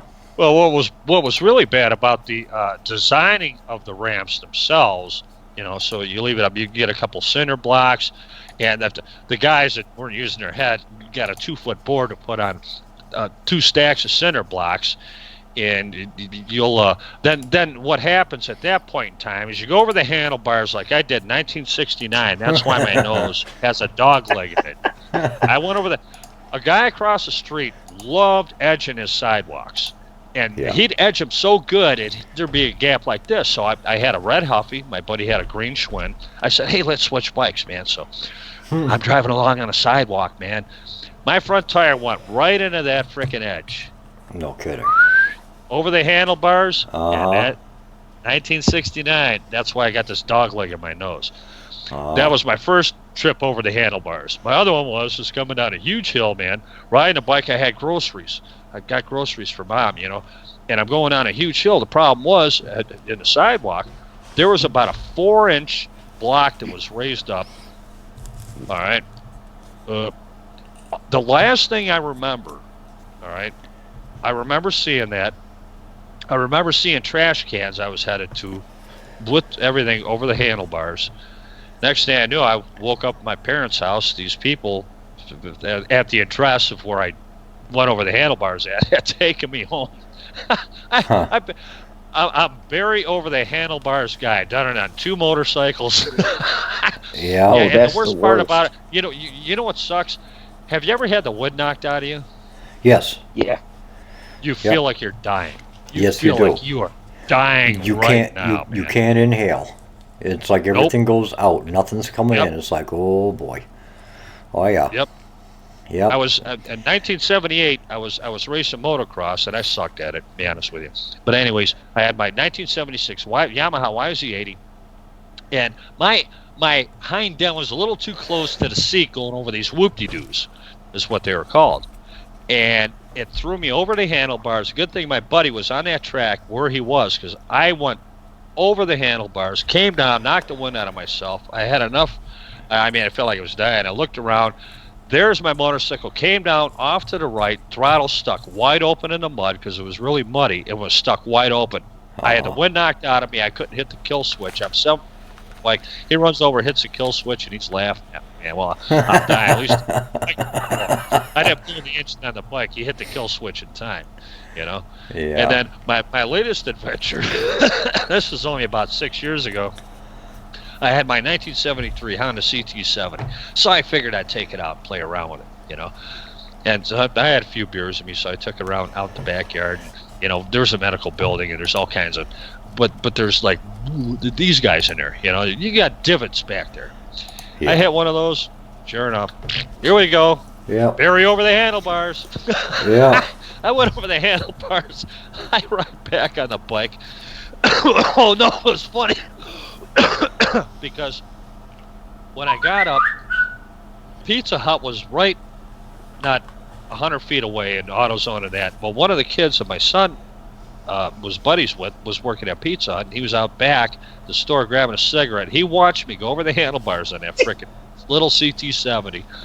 And I got up, I looked over, I looked at him, and he says, "Hi, Mr. My last name." I says, "Hey, Ken, how you doing?" Jump on I ride it back around the backyard, come around. The wife was sitting out front of the garage. My knee's bleeding, It was no big deal. It was just like there's no tomorrow. And I told her what happened, and she looked at me. She says, "You're a jackass." Of course, yeah. My brother was like 15 when he went over the handlebars on his bicycle, on my mother's bicycle, and he used to have buck teeth. Well, that took care of that. Used to, got rid of them. Yeah, well, it did. I'll tell you, he whacked his face pretty good on that pavement, and it was what we used to call the Big Hill. And the road we lived on was only 1.5 miles long. It was half pavement and half dirt, but he was on the paved side, and he went down the Big Hill, and the bicycle had no brakes. What he'd do is he'd stick his foot in the front tire and just slow it down. Well, it sucked his foot into the fork, and that was it. It took care of the buck-tooth scenario. I did that on Riverbank on a Yamaha Enduro 125. I was cutting down through there, and a little ditch. I'm going to jump that little ditch. And the next thing I know was I was about 25 feet in the air flying, and boom, on my back, like you said, all the wind knocked out of me. Yep. I finally, about 5 minutes later, get up and look around. My bike stuck behind me, and the damn front tire stuck down in that ditch. It took me 15 minutes to get it out of that gumbo. But I didn't go down that riverbank no more riding like that, because like you said, it's like getting thrown off a horse. It hurt. That is the worst feeling, man. The wind knocked out of you. I mean, if I recall anything, that is the worst feeling, man. Well, Papa, you've had worse events, but I mean, outside of that, outside of your bridge abutment event, getting the wind knocked out of you is like, oh man. The bridge abutment. That's that's classic. That's classic right there. Well, tell us that story. It's up to you. Oh man. Well, I was on my way home from a Christmas party. It was early December, around the 12th, and I'd had a little bit too much rum. And, I was kind of a rum guy. I really liked rum, And what were you driving? I was driving a 67 Pontiac 2+2. Oh, man. It had a 428 with a 4-speed factory. Okay. And 420 horsepower. I'm sorry, 360 horses. Had a 428 4-speed. It was the 2+2. There were only 500 made. I had the only one in the state of Connecticut. It had 8-lug rally wheels. At the time, there was $3,600 in rims and adapters alone. Wow. And I was flying down the highway, and who do I see? My buddy Lou. And my buddy Lou had a 69 Charger. And he had a... Let's race. With a 340 in it. It was a smaller one, And, but my buddy Lou, he decided he wanted to race. And, kind of take it from there. You decided to oblige. Yeah, I decided to oblige him. I put the thumb up and I hit the hammer. And he said he was doing 95 and I was leaving him. And then all of a sudden, I kind of, I don't swerved. know. I swerved and I hit the bridge. And he watched me and he drove down to where I was going and he says, well, he's dead, man. I just watched him plow into a bridge. He's dead. You're not going to see him again. Well, I cracked my neck in 2 places. I got 3 stitches in the back of my head, 10 in my leg where it hit the brake release. It was a big car. It was a huge car. And not even a crack in the windshield. But what happened was because that car had no seatbelt, I slid forward and wrapped around the steering wheel. Wow. And when I did, it cracked my neck in 2 places. It pulled the muscle in my shoulder so bad it was like 2 inches of hanging flab in my left shoulder. And my right ankle was all bumped and bruised. And I spent 2 days in intensive care and a couple of days in a room, and they let me hobble home. I was out of work for 3 months in a neck brace. What year was that? That was in December of '87. All right. And the doctor, I wanted to get up and move around. I didn't want to sit in my bed and lay in the bed all day. It's like, come on, I got to move around. I got to do something. This is crazy. And after bugging the nurses about it, on the second day, the doctor came in and he says, I don't think you realize the extent of your injuries. And I says, well, no, I guess I don't. He says, you're lucky. I said, yeah, I know I'm lucky to be alive, right? And he says, no, you're lucky you can walk. He says, 5 pounds pressure more, you would have snapped your neck. 99 times out of 100, anyone who suffers that much stress in their neck winds up quadriplegic. Period. End of story. You're better off dead than that. Well, I thought about it, and I pictured myself laying in the bed and hearing people off in the kitchen or in the living room, and then you hear someone say, you think he's awake yet? Want to bring him out? Okay, we'll bring him out. Wow, you're going to need a shave. You want to go for a ride today? And that was it. No. That was it right there. It's like, you know what? Flip a light switch. To place that kind of burden on my family, there would have to be something wrong with me. And luckily, I found out at the accident, of course I'd passed out, people were calling me all kinds of good names. I was everything but a good Samaritan, that's for sure. And a lot of people were upset, and it took me 3 times to ask and actually get an answer, was anyone else involved? Right, that's the key. That was the whole big deal right there. Was anyone else involved? Did I mix up anybody else in this? Was anybody else involved? And when I found out there was no one else involved, you were relieved. I breathed a heavy sigh, and I'm like, okay, well, the rest of it's on me. So here I am, laying in a bed in intensive care, and a cop comes in, and he's really pissed. I mean, he wanted to grab me and haul me out of bed and take me right down to the jail. Okay? He was not happy at all. I got 2 tickets with 3 charges on each ticket. And there was operating after suspension, no license, no registration, no insurance, reckless driving. I don't know why reckless driving, because I did wreck. So that doesn't make any sense. But anyway, it was quite a mess. I wound up leaving the state and then coming to Maine. And when I went to I got my license in Maine with no trouble. But when I went to renew it, that's when the trouble came in. Oh, you've got problems in Connecticut. So I had to get on and straighten those out. So I called my buddy, the bail bondsman, the guy my father used to buy beer from on Sundays, because you can't buy beer on Sunday in Connecticut. Yep. And I had him meet me at the police barracks so I could go ahead and bail out. So that kind of worked out. I paid the fine. It was just under $300 by the time it was said and done, and I came back home. And all right. Now here's the next. What was your next car you had gotten behind the wheel in? The next car? What? The next accident I had? No. The next car after that accident that you actually sat down behind a wheel and had driven. That was my 71 Chevelle. All right. Yeah. Yeah, they look like the Skylarks, yeah. Well, I had both cars then. It's a good thing I wasn't driving the Chevelle that night, because I would have died. Wouldn't have made it through it, yeah. Yeah, but I had the Pontiac. That 60s car had a front end on it. It had a front end on it. It had a full frame in it. But I mean, it went end over end. The back end of it, you could see where the back end hit the highway, and it just smashed the ass end of the car right down. The whole back window was gone, the exhaust was ripped out, the motor and transmission were ripped out, the front end was ripped out. They couldn't find a battery anywhere. Nowhere at all. And they said, I don't know how you did it, but the way you hit that, you should have gone over the rails and down the embankment, which would have been 4 lanes high, 4 highway lanes high. I should have fell down through there because of the way I hit it, is what they said. But yeah, it's it. So anyway, January of '88 at New Year's, I wasn't drinking. That cured my drinking problem right there.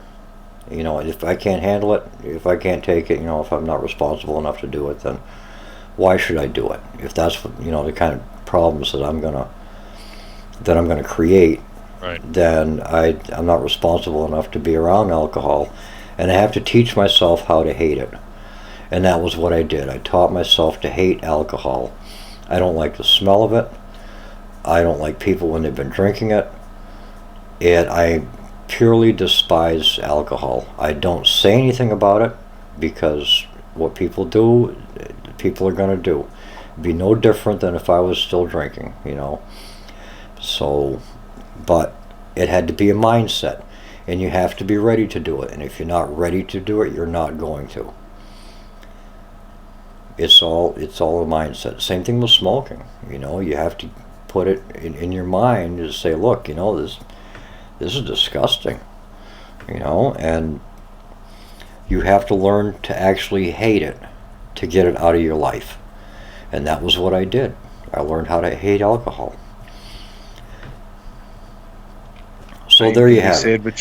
Same can be said with chewing tobacco, because I did for 20-something years, and one day I finally quit cold turkey. Yeah. About a year later, I decided, well, hell, I'll go dip. I bought me a brand new can, Kodiak, put one dip in, took the can, tossed it in the trash. I've never touched it since.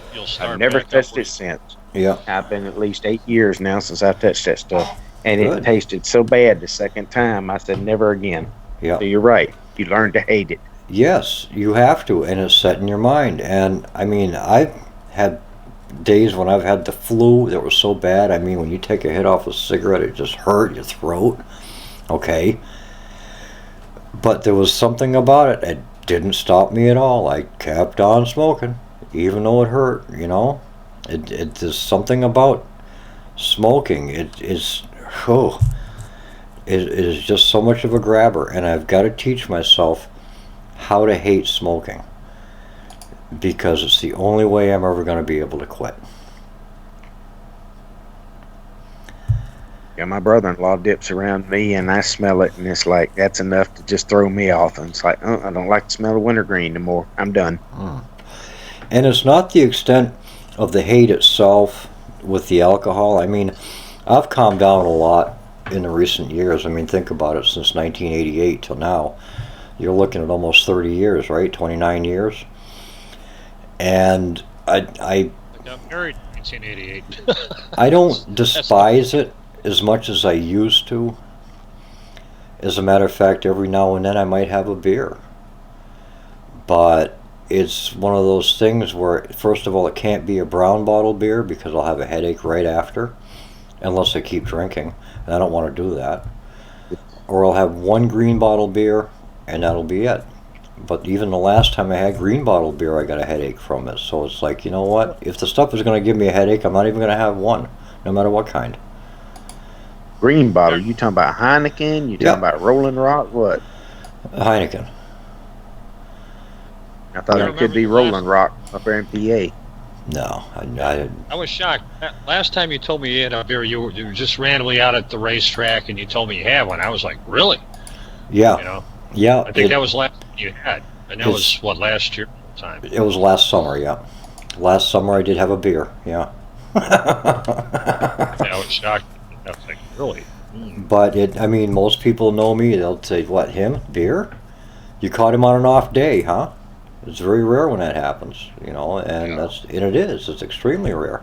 I don't have any cravings for it. I don't care for it, you know. I mean, and to be honest, I've got my own bad habits. I'll lay it on the table here. Yes, I smoke pot. Okay. And the rumors that you hear about that stuff, they're all rumors. You know, back in the 70s, you get hungry. You don't get hungry anymore.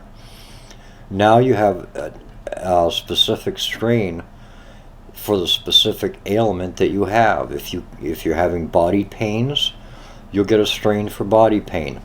If you're having trouble sleeping, you'll get a strain for sleeping. If you're having trouble concentrating or learning, you'll find there's a strain for that too. You know, it helps with that. And I've been smoking pot since I was, 16, 17. Okay. And yeah, it used to bring me down, but that was the old stuff. And the new stuff, the way it is now, it makes me sharp. I mean, I will the things that pop into my head when I've got a good buzz on and I'm alone. I don't know if you guys could hang out with me. It's nuts. I mean, if I'm in the car and I'm driving alone and I got a buzz on, I need to record myself sometime going down the road, because the stuff I come out with is just I forget it later on too, you know. But I don't know if anybody's seen it. I did do a video rant about this whole legal system, and I put that in YouTube. It was a good one too, as well. I put that in YouTube. It lasted about 20 minutes, and 21 minutes. And that's what happens when you can't sleep at night, you know, because you've got all this stuff churning and churning and churning in your head, and it's like there's something here and I'm missing it. There's something I'm missing. And it keeps ticking and ticking and ticking, and your mind is racing and racing and racing, and you cannot get to sleep. And that happens to me. And that's usually why, that one strain that I'll get, and I'll take a couple of 3 hits to make sure I've got a good buzz, and then I'll go to sleep. And I can actually sleep through the night. But if I don't have that, I will not get a night's sleep. I won't get a good night's sleep at all. It's crazy. Well, I had that problem until I got me a 10-inch memory foam bed and a memory foam pillow. Now when I get in there and get in position, I don't want to move. I just want to lay there and stay. And during this time, get up and go to the bathroom. I just want to just lay there. I'm telling you, you get one of those, and I promise you, it's a world of difference. Yeah. Well, I don't doubt that at all. I really don't. But it's oh goodness, I don't know. Sleep, it's not like it used to be, because now I'm in town and I hear stuff, I didn't hear before. Last Monday night, I was sitting here doing my show. Well, I'm sorry, no, it wasn't Monday, it was during the week. I'm sitting here, it was about 2 o'clock in the morning, all of a sudden, boom, I hear a boom and the house shakes. It's what is going on? Plow truck outside plowing snow. And they drop that blade, and when they drop it, boom, the house shakes. Everything makes this house shake. I don't know what it is. You can't tell when you're going to get an earthquake up here, and I heard we had one actually. But you just can't tell, because these buildings are so old, and everything moves them. You vibrate the ground a little bit and forget it. They're vibrating too. I don't like old houses. I do, but not in the city. I don't like being in the city. Or not only that, they have baggage, and who knows what it is. Yeah, and actually I'm not even in a city. I'm in a big town. They actually have a main street, which is, where I was before this. They didn't have a main street. You couldn't find a main street in Hebron, nowhere. But we've got a main street here. They've got their own police department. We didn't have a police department out there. And we had a volunteer fire department, so it was a very small town. I mean, you're talking like 3,000 people in the whole town. This town here, it's a bigger town, but it's community. You know what I mean? It's a community thing. You've got a lot of farmers around, and people like to help each other out. It's really, it's wonderful. You've really got a good sense of community here. Well, farmers are great, man. Farmers are old school, and those are guys that live off the land to the best of their abilities. Right. And they do, and they help out others. There are free dinners here on Thursday nights, there are free breakfasts on Saturday. There's free meals around here everywhere. You can pick up stuff. My God, this place is just a wealth of, I'll help you. And it's hard to find a community like that. It really is. Right. It's great. Right. It's great. I love it. It's wonderful. If you like being in town. I don't like being in town. But, at some point, if you're going to get in with the program of helping each other, you got to meet these people. You have to be there to actually help them. You can't look for the stuff that's going to be fed your way and not feed anything back. You know how it goes. But and also if you hear a siren here, it's usually an ambulance or a fire truck. It's hardly ever a cop at all. And the only time the cops come around is when they're called. They don't, or unless they're looking for somebody, but they don't give you a hard time. And it was out here when I got pulled over with my truck, and I handed him my ID and my homemade registration, and he says, yeah, thank you very much, have a good night. I said, thank you, you too, or have a good day. I mean, what I did was I eliminated all of their BS when I handed them my ID card that says non-resident, non-domicile. And that, right. And that was all it took. Because if you're a non-resident or non-domicile, they have no jurisdiction. And if it says it right on your ID card, well, they have no excuse. And it's a photo ID. That's the one I got from National Standards Enforcement Agency, NSEA. Right. What was that, about $35 or something? It was then, but you know what? They've gone up. The last time I checked, it was over 60. Oh, really? Yeah, really? So, if you're gonna... I got mine for $34. So if you're looking to get an ID from National Standards Enforcement Agency, NSEA.US, check the price. At one point they were 50, they went down to 34 when I got mine, luckily, and now they're up over $60 now. So, but it's worth looking into. They'll put your name on there. They'll mention, it'll stay right on it, non-resident, non-domicile, and if it's on that ID, there's nothing they can do. As a matter of fact, you show that to the judge. If you actually do wind up in court, you show it to the judge, or pull the officer up on the stand. Have you seen this before? Yes, I have. Where have you seen it? Well, I saw it when you got pulled over. Okay, great, Your Honor, I want you to see it. And then it says it right on it, and that's when the judge is like, "Aw, you're out of here." Aw, yeah. Why nice is this? day. Why is Not this guy to see even here? Yeah, exactly. Yeah. Yep. I tell you what, we're getting ready to peak up on the hour here. Why don't we go ahead and take this second break? Anything you want to throw in here before we do it? I'm good. You're good? All right. You're listening to Show Us, Don't Tell Us on the LNM Radio Network, and we'll be right back.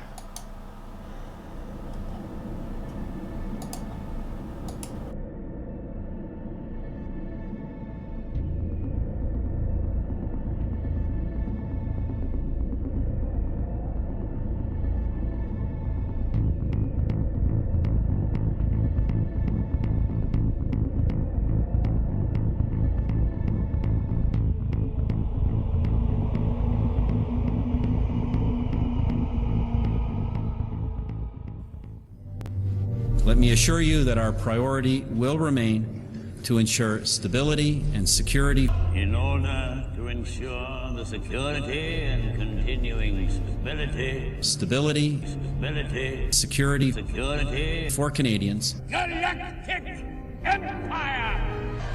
So this is how liberty dies. With thunderous applause.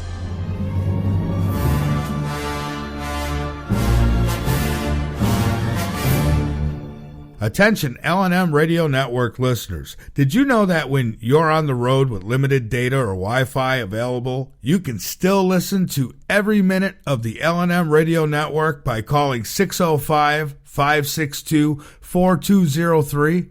No smartphone app or internet needed.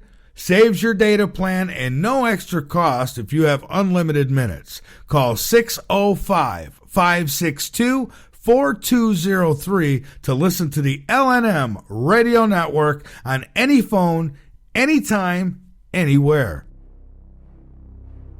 Brothers at Arms is not about being militant, though there is a time and place where that is necessary. Brothers at Arms is not about arguing, though there are times where things may get heated. Brothers at Arms is not about who is right or wrong. There are many sides to each issue.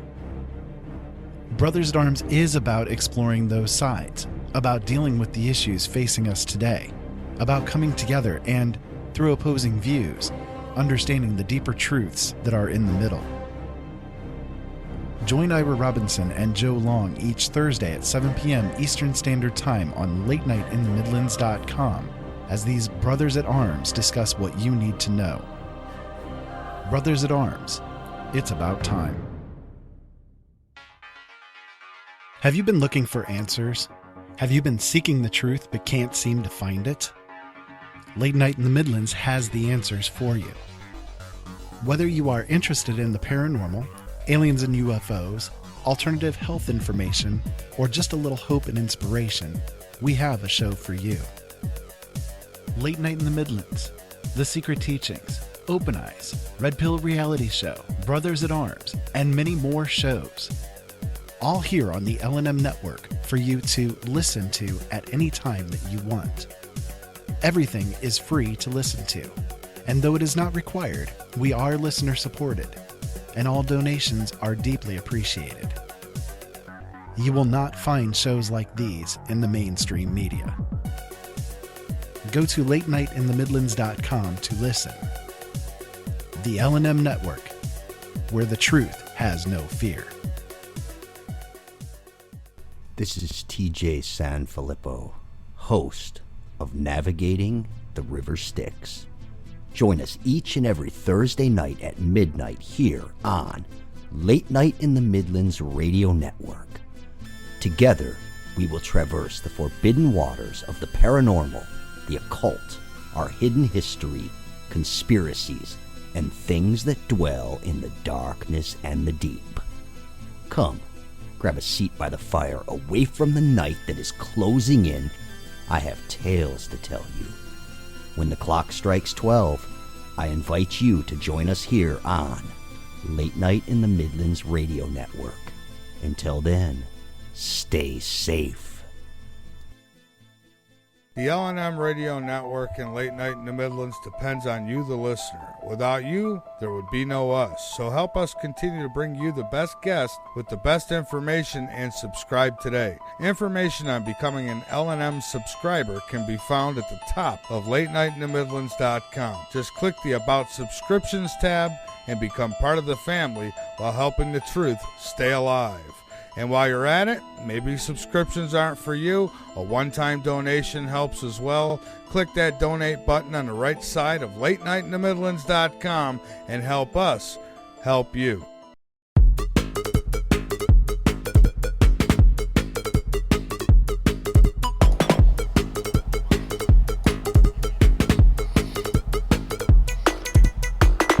All right, welcome back. You're listening to Show Us Don't Tell Us on the L&M Radio Network. I am Papa Bear. My goodness, I've got the controls all wrong here. Let me shut that volume down a little bit. All right. Anyway, yes, we're back. Welcome to Show Us Don't Tell Us on the L&M Radio Network. And, of course, we've got Skills here, and we've got Wade. Welcome back, guys.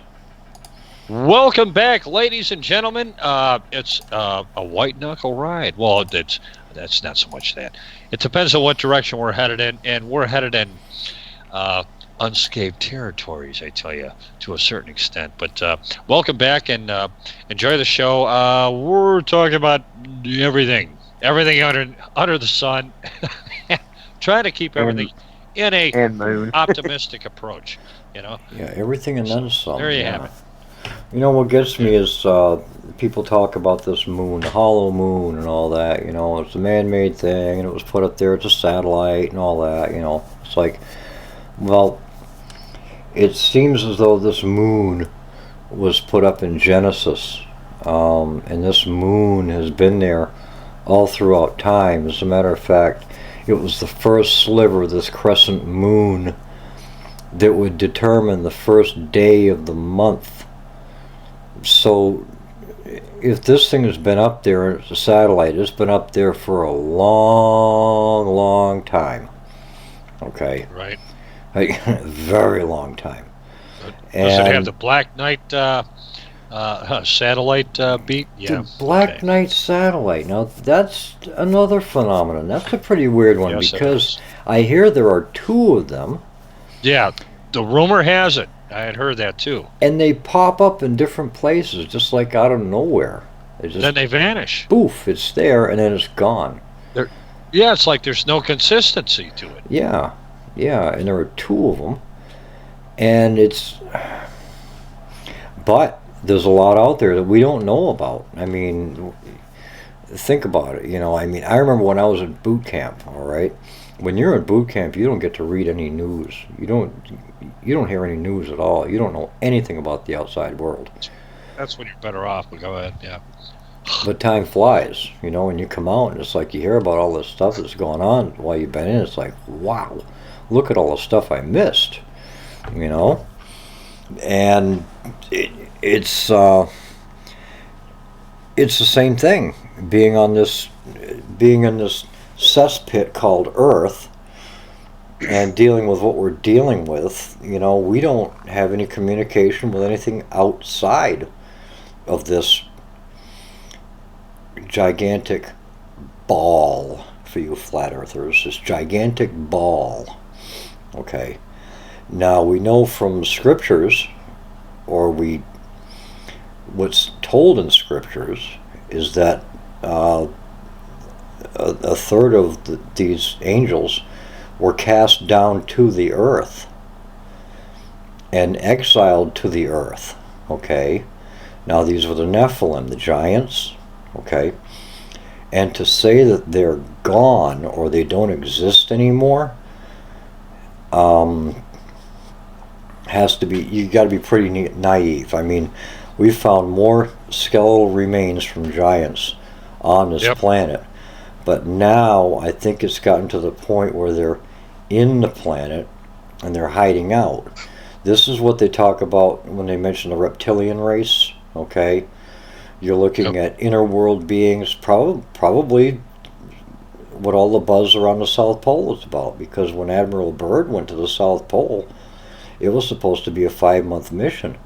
But why do you take a 5-month mission to do a documentary with 5,000 troops? You don't need that many.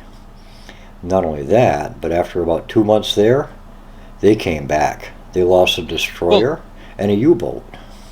So rumor has it they're so-called hyperdimensional. Yeah. Which means they can appear and disappear at any time. They can go through walls, whatever have you. Yep. They've got it all down, you know. And believe me, their knowledge is far superior to ours. Now on Michael's show, somebody talked about Stephen Greer. Okay, talking about free energy, getting out and this, that, and that. I didn't know Stephen Greer had Stan Meyer's car. But Stan Meyer's car would go from the East Coast to the West Coast on 14 gallons of water. Okay? And for him to have Stan Meyer's car, the water car, and all the technology that's built into it, there is no reason why that technology could not have gotten out and been passed around by now. No reason whatsoever. If you want to stay alive. There's no reason. Yeah, but it could have gotten out. Even discreetly, if it made it to the right places, to the right people, give it to one person, let them source it out, you know, and go from there. But there are plenty of ways to get information out without it leaking from you personally. Say, how'd this get out? I don't know. Somebody must have hacked me or something, or maybe they pulled it. I don't know. I guess it wasn't in a secure enough location. Kill me. Well, it's out there. Well, you and I have spoken about the new Tesla car, and you brought it to my attention. And I passed it around to a few of the fellows I know. And this new Tesla car is pretty interesting. I mean, if the base model, for what it can do, it retails at what, 36, 38,000? 35,000, something like that. 35, yeah. Okay. Pretty, no. Any more, this is like a 70s car. Stripped out model. Well, you actually have to, use handles for, it doesn't have air conditioning and all that. A stripped out model nowadays is still pretty impressive. Yeah. Well, yeah. The car will drive itself. That's a stripped out model. It'll drive itself. Well, that's horrifying. I firmly believe I wouldn't use that feature, because I know how automation works. Right. But still. I call them. Yeah. Still, I mean, the option is there. Even if you don't use it, it's still there. You know what I mean? Yeah, right. Well, and that's the stripped out model. Right. So what are the other pluses in regards to this car? Not like we're doing a plug show on this new Tesla, but this new Tesla is pretty impressive, man. You know, such as what you had mentioned, a guy sitting there, all right, when you pull this car up there, all right, and you're not charging it, you're just going in, dropping a battery, putting a new one in, just like when you get a propane tank, all right? So they did this on 2 vehicles, dropped their batteries, put them in there. By the time this guy was filling up his BMW, you have like a 5-minute time frame of that. A 5-minute time frame. Not only that, think about how much time it takes, if this is indeed true, if it's true, how much time it takes to pull up back out of there. You've lost time there, much less, like changing tires on a frickin' NASCAR system. Yeah, that's their faster free option. Okay, fast, they change the cell right there. You pay them, you're in, you're out. And you're done in half the time it takes to fill up an empty gas tank. And even the base model, you're going to get over 200 miles on a charge. Okay? And then you've got regeneration, where it regenerates power going downhill. Downhill. Yeah. Well, here's my thing. That sounds like that's the car you should have, because if the crap really hits the fan, right? Yeah. And you can't gas up your vehicle. Now I'm sure they have aftermarket solar panels, depending on where you live, where it might take, it's not going to be 10-15 minutes. It might take 16 hours. Yeah, maybe. To regenerate. Yeah. Well, all right. No, but still, it's a free charge. The worst case scenario. Well, right. Well, absolutely. Right. And so, all right. So why not go with them? You know what? If you get one of those vehicles and things don't go right, and people cannot put gas in their vehicles, now you got to protect this vehicle. That's going to be the first one stolen. It's like, hey, this guy has one of them Tesla models. We can do what we want, man. And I'm surprised that they don't have on that roof built-in solar panels. Right. Well, like their solar roof even for though homes. Solar panels are so inefficient, in my opinion. But go ahead. Yeah. Well, they make solar panels for your roof. It's solar roofing is what it is. It's just as durable as the roof you have, and it's probably cheaper. And not only that, but you can collect You're killing 2 birds with 1 stone. Yeah. Right. Yeah, exactly. Right. And to use that same type of technology, they could use that on the roof of a car and, generate power that way as an assist. There are many ways to do it. Right. Well, yeah, not only that, we also spoke about the perhaps turbines. I mean, you're not going to achieve, all right.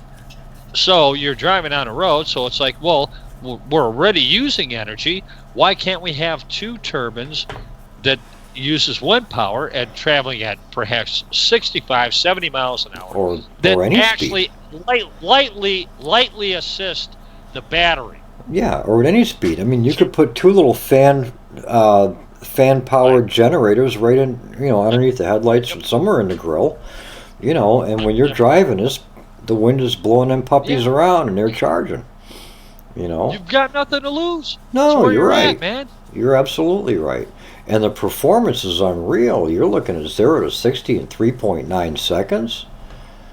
Yeah, you're running what was that? A 10-second to quarter mile? What was it? 10? A little over 10? Yeah, about 10 seconds in a quarter mile. I mean, and you're talking a base model. You know what it takes to get a gasoline engine to do that? You're talking a base model. Okay. Right. And a lot of people don't like these cars because, well, they don't make the noise that gas engines make. You're right, they don't. They hum when you get them moving. They're quiet. It's all about what you're after. What are your priorities? Right. When you're driving down the road, you're going to hear the thumps and the bumps in the road because you're not hearing an engine anymore. It's just It's just par for the course. It's going to happen. Well, not only that, but doesn't it have some really spectacular sound deadening within the car? It's now that I haven't checked out, but yeah, you've done some research on that. Yeah, they do their best to sound deaden that. Yeah, they do. And if not, they got a radio in the car that you can set to where as you increase the speed, it turns it up to compensate for that noise too. Smart sound, yeah. You know what? We got that in that radio in that Ford my sister's got, and that doesn't work. Yeah. Yeah. Hey, we've got this hear the- feature. Great. You've got a feature. It's not even a feature. All it is just some weird words come out on the screen. It does nothing. It doesn't mean a thing. The stuff they're coming out with. You know, and cars are getting worse all the time. Because, I mean, every time you get into... The railroads came out with these engines like you're talking about, and what they did with them is they took the power from those engines and used it for dynamic braking on the locomotives, so that you don't have to use all your air supply, you know, all the way down the line. Yeah. You can dynamically brake the motors on these engines going up or coming down mountains and stuff. And so it takes that energy and it displaces it and moves it somewhere else on that engine. So you're not like not created, not destroyed, but just transferred somewhere. That's all you can do with energy. If they can do it with the engine on a train, surely they can do it with a car. Maybe they can do it with jets. Who knows? Well, 2 to 1. It's no different from a semi. Air supplied as a default to keep the brakes open. That's why when you lose air or whatever, the brakes come on. And how many times have you seen marks on the highway skidded off? Yep. Because they ran out of air and the brakes locked up. Yep. Well, that's a fantastic default scenario. That's the only thing I can think of, which is really good because such as school buses, the same way. Yeah. Same way. Well, now you've got electric tractors, all right? They're doing the tractor rigs, so tractor trailers. They're making them electric. These things will recharge themselves, okay? I mean, talk about the fuel savings. And not only that, but they did put air brakes on it because of the Department of Transportation, the DOT. But I'll be honest with you, I think air brakes, if they're not necessary, they're just a hazard. And like you said, all of a sudden you see, you know, stripes going down the road where someone's air brakes locked up. That's a hazard. Yeah, try coming down Cabbage Patch in Oregon doing 100 miles an hour like I was. And not much air in there, and brakes are smoking like crazy, and I had to just ease on the side there and just let it roll to a stop because I had no more brakes. And if also, I'd hit the brakes one more time, I would have caught that sucker on fire. And no doubt. And this tractor, this electric rig, also has regeneration purposes, but when you decelerate, it actually has braking power. So it'll brake too. All right. Okay. Kind of like the old Jake brakes. It's a phenomenal truck, as well as self-driving and all that good stuff, you know, but it's a phenomenal truck. They're offering it to businesses for a really good price. They've got some contracts done now. But the best thing is that they will never have to buy fuel for the entire time. And come on, Wade, you drove a truck. What's your biggest expense? Diesel. There you go. Diesel fuel, fueling up those big old tanks. You're talking $350, $400 every time you fuel up. And you how probably many? get maybe 600-700 miles off of 2 full tanks, maybe. 600 or and 700 if you're going miles. to a scale house, Mhm. you got to make sure you fuel up. You got to transfer. If you got too much weight on the front, you got to transfer that fifth wheel just to try to put some weight back on that trailer to get it off there. Otherwise, you're going to be overloaded on your truck, and they're going to write you a fine. Yeah. Right. And it's like Jake brakes. Okay, Jake brakes work, and people are like, it's a brake. No, it's not really a brake. It retards the engine. That's but right. What's the disadvantage of that? It makes a lot of noise. Whoa. It's like downshifting, right? And it makes a lot of people mad when they hear that loud noise. Yeah. And you see places where it says no Jake brakes allowed. Yep. See Well, that a ton. Yep. Las Cruces, New Mexico, you're coming down that hill.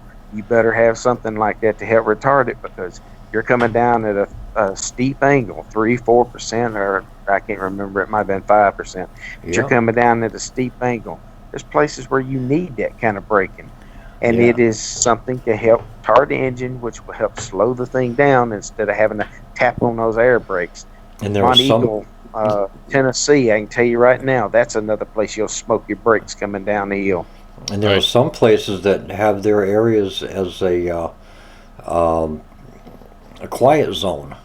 And if you're in a quiet zone, you're definitely not going to use a brake. You know, my brother used to drive cement. Oh, yeah. My brother used to drive cement mixer, and he'd drive through Wiscasset, Maine. And if you know anything about Wiscasset, that's a big tourist town right on the coast. All right, a lot of tourists go there. And he'd be coming down through there with that cement truck with the Jake on, windows rattling and everything else. I'll tell you, they didn't like him too much when he went through there with that truck, and he used to do it just to get a reaction. You know, some people are like that. I'll tell you, the most scared I ever did, and I would have loved to have had electric brakes at that time.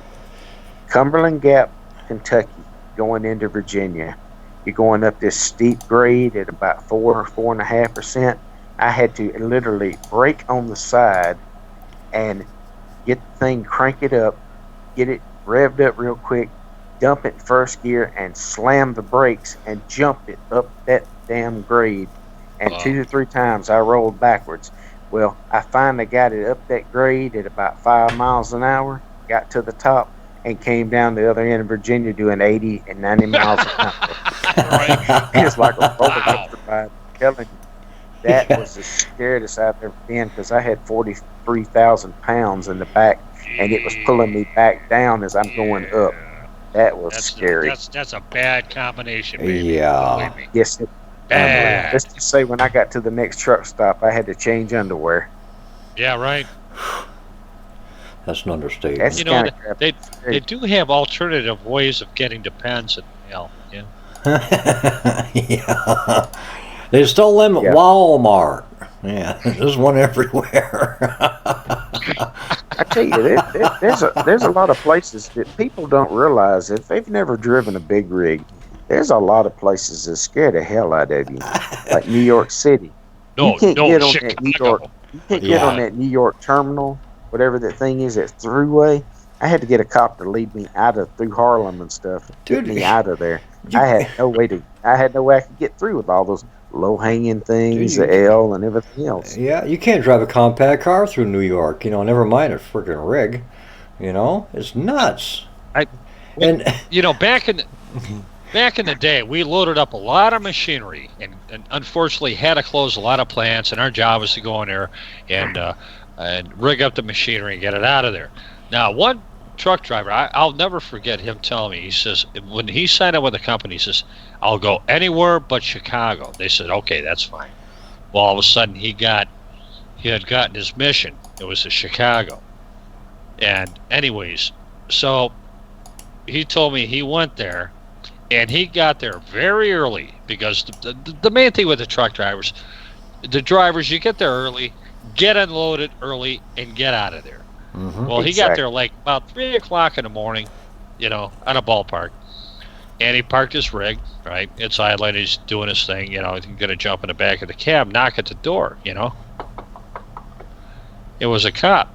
He says, what are you doing here? He says, well, I'm waiting to unload my rig. He says, yeah. You might want to move this someplace else if you don't want to wake up dead. You're in a bad spot. I'm telling you right now. Yeah. I'm warning you. You might want to pick up and move this rig out of here for your best interest, because you're in a bad neighborhood, man. Unreal. Funny you should say that. Well, the thing is, hold on, Wade, real quick. And one of the truck drivers had told me what they would do is wait underneath your rig. They'd make a noise or whatever, so the driver comes out, and they had a razor knife, and as soon as the driver drops down, they're underneath the rig, cut their Achilles tendons, just swipe them. Yeah. They drop over and then raid the truck, and then good night, Gracie. Yeah. Yeah. Go ahead. Yeah. You know where Comiskey Park is in Chicago, right? The new Comiskey Park. I'm sitting right beside it at a fish market, 6 o'clock in the morning, like you're talking about. Good morning, cop ladies. Comes up, cop comes up, knocks on the cab. Sir, you have a gun? do you have a gun? Yes, sir, I got a 25. Good, because if you didn't, I'm going to write you a ticket. He said they will do exactly what you said, or they will go back there and they'll open the doors and they'll steal the load right off the truck while you're sitting there watching. Yeah. Yep. Oh, yeah. So, yeah, right there beside Comiskey Park, and it was not a good area. Yep. All of Chicago's not a good area. I want to switch gears for a minute here. So many toll booths there, and of course my place was there off 100th in Harlem. That was not a good spot either. I want to switch gears here for a minute. We talked about Walmart and Walmart being everywhere and this, that, and the other. Of course, you know Walmart's in deep with Homeland Security, right? And you look, you go to YouTube and look at the people of Walmart, you know, and you will see some of the weirdest characters you've ever seen in your life. And let me tell you something. These people don't just show up in Walmart, walk out through the doors, and disappear. These people are in society. These people are voting. Or maybe not.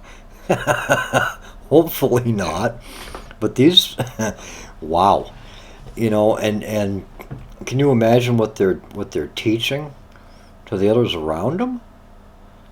I mean, some people shouldn't be let outside their own homes, and and myself, I keep myself inside my home. You know, I don't have to worry about me going out and corrupting anybody. I'll do it on a radio show, okay, or in Facebook. But I'm not, you know, I'm not one of those people you're going to see at Walmart dressed up like a freak and making that impression in public. That ain't happening. Oh no. Well, I've gone to Walmart in my birth. Well, I wouldn't call it. Call my go to sleep clothes. You know, like the bottoms and a T-shirt. Yeah, but I've seen some that sweatpants. You know, jammies. Yeah. Yeah. But I have seen Buddy some slippers. freaks around here that just, I mean, you know, men wearing thongs and women with back breasts hanging out. Ew. And some they look like they need breast in the front. And, you know, I mean, I'm telling you, you've seen some real weirdos around here. Yeah. You know, and then we have this obesity problem, and that's because of the hormones in the food.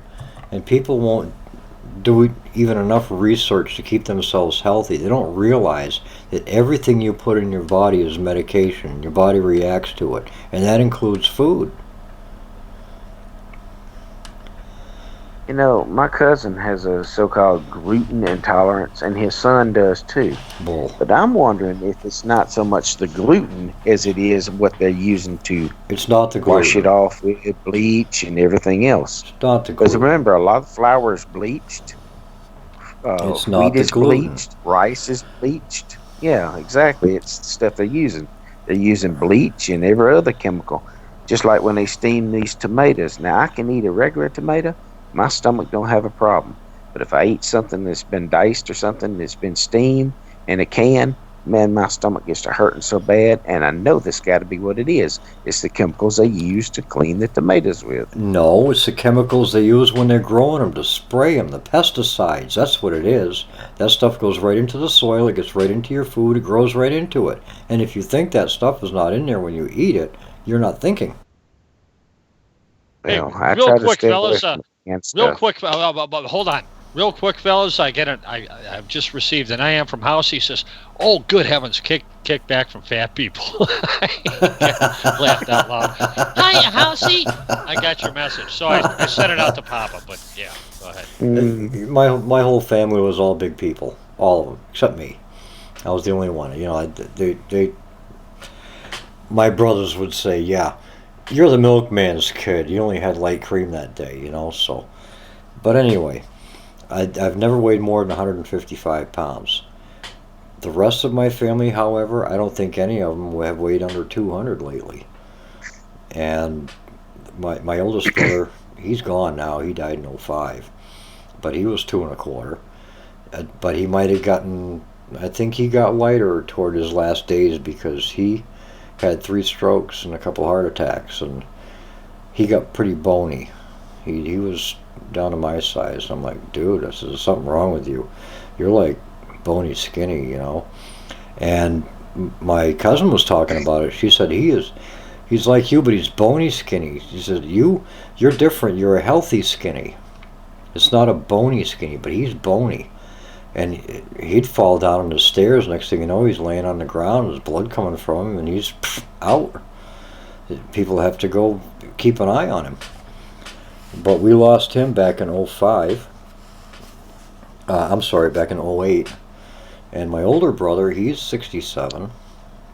He's still kicking, but he's had bypass surgeries. He's had, actually, it wasn't too long ago, they put a pacemaker in him. So now he's got a pacemaker in him. And he just had a car accident here a couple of weeks ago. He wrecked that Jeep pretty good. And if there was anybody else with him, they wouldn't have survived. There was only one place good to sit in, and that was where he was sitting. I couldn't believe it. It was just unreal. But he says... So you guys have only known me for a year. When I married my wife, I was 465 pounds. Now I'm around 290. Yeah. But I lost it. Wait. How tall are you? 5'10" and a half. How much? 5'10" and a half. All right. Wow. But see, mine is more on a compact body, but mine was mostly in my stomach and my legs. But I see a lot of people walking around. It reminds you of the old cartoon Fat Albert, big belly, big behind, all that. If I can, I tell my wife, if I ever get to that point again, shoot me, please shoot me. Do not let me live. Because used to, I could go in an all-you-could-eat buffet and try to wipe the damn place out, I was going to say, now, my buddy Housey, he's 6'7". You're going He's up there in size. Well, House is 6'8", 415. Wow. He types in, he called you a fat ass. He's 6'8", 415. Housey! Yeah, buddy. 6'8". Oh my God. Yeah, it's Housey, my buddy. Yeah, he typed that in real quick to me, and I had to say it. Yeah, it's pretty big. A lot of people are.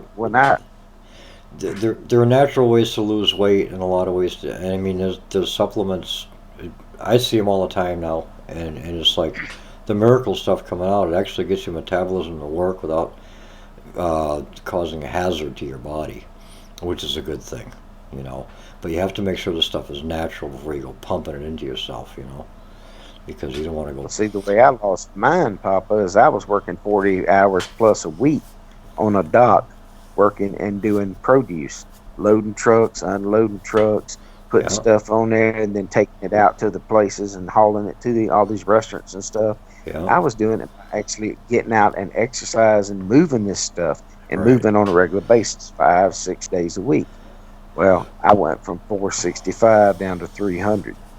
So it will definitely get you in shape. After about 2 years, I was down to 300. It took a while, but you can do it. You have to actually get out and move. You can't sit there, a whole box of Twinkies, watching Jerry Springer and expect to lose weight. What makes a difference is the way you grow up. The way you grow up as a child, okay? If you spend a lot of time outside playing sports, on the bicycle and things like that, you're not going to gain weight. You're not going to get big. If you spend a lot of time inside playing video games and doing nothing but hanging around, you're going to get big. That's all there is to it. And I've seen this over and over again, repeatedly, with not just my family members, but other friends and their children and such. Skills. Look at your kids. What kind of growing up did they have? They spend a lot of time outside? Yeah, to a certain extent, because they were still the computer age. I started building computers in 99, and the kids, Joshua was 89, 91, 93, 95, 97. All right. Yeah. So the kids were just a big computer, of outside, a bit, not like our days, because that was it. Outside. Yeah. Be home when the street lamps turn on.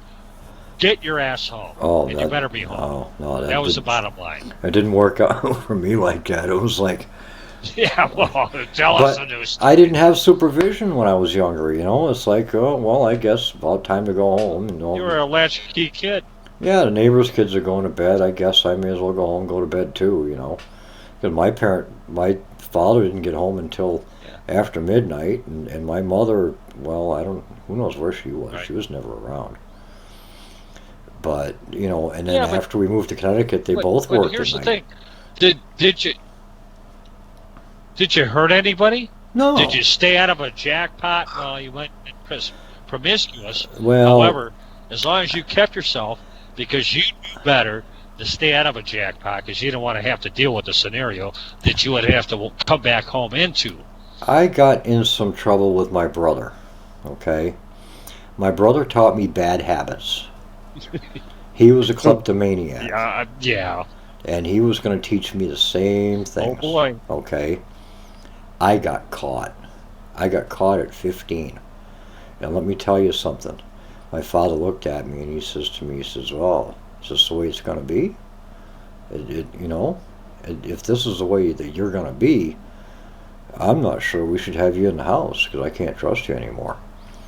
And you know what? At 15, that killed me. You know what sucks, though? That killed me. Well, here's the thing.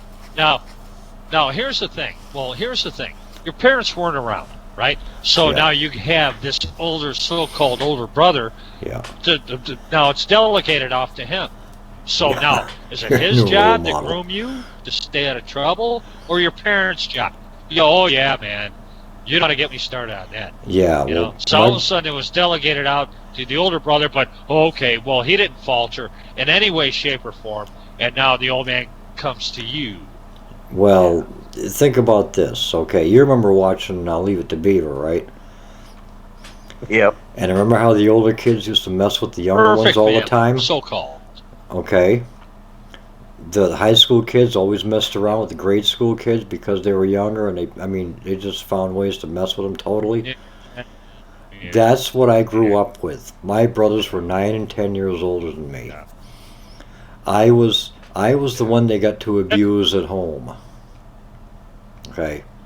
That was my childhood. That was a huge jump. Well, you were the baby of the family. You were the baby of the family. Uh-huh. That's a huge jump, man.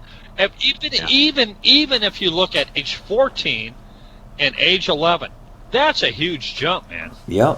That is. There's a lot of intimidation factor involved, even over those 3 years. There was physical abuse, there was mental abuse. I mean, the list of abuses goes on and on and on. Yeah. But I do have to say, I'm not the kind of person to hold a grudge. It doesn't happen. Right. And all that stuff that happened in the childhood has been shaken off. It's in the past. I'm not going to change it. No one's going to change it.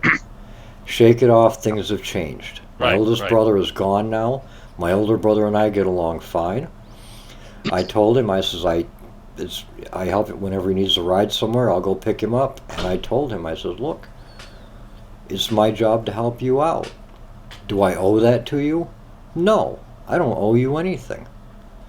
But I have a creator, and I owe him something.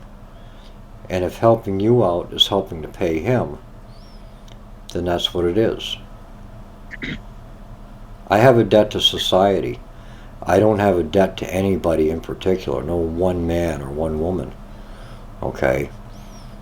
But I volunteer myself to help out others if I can.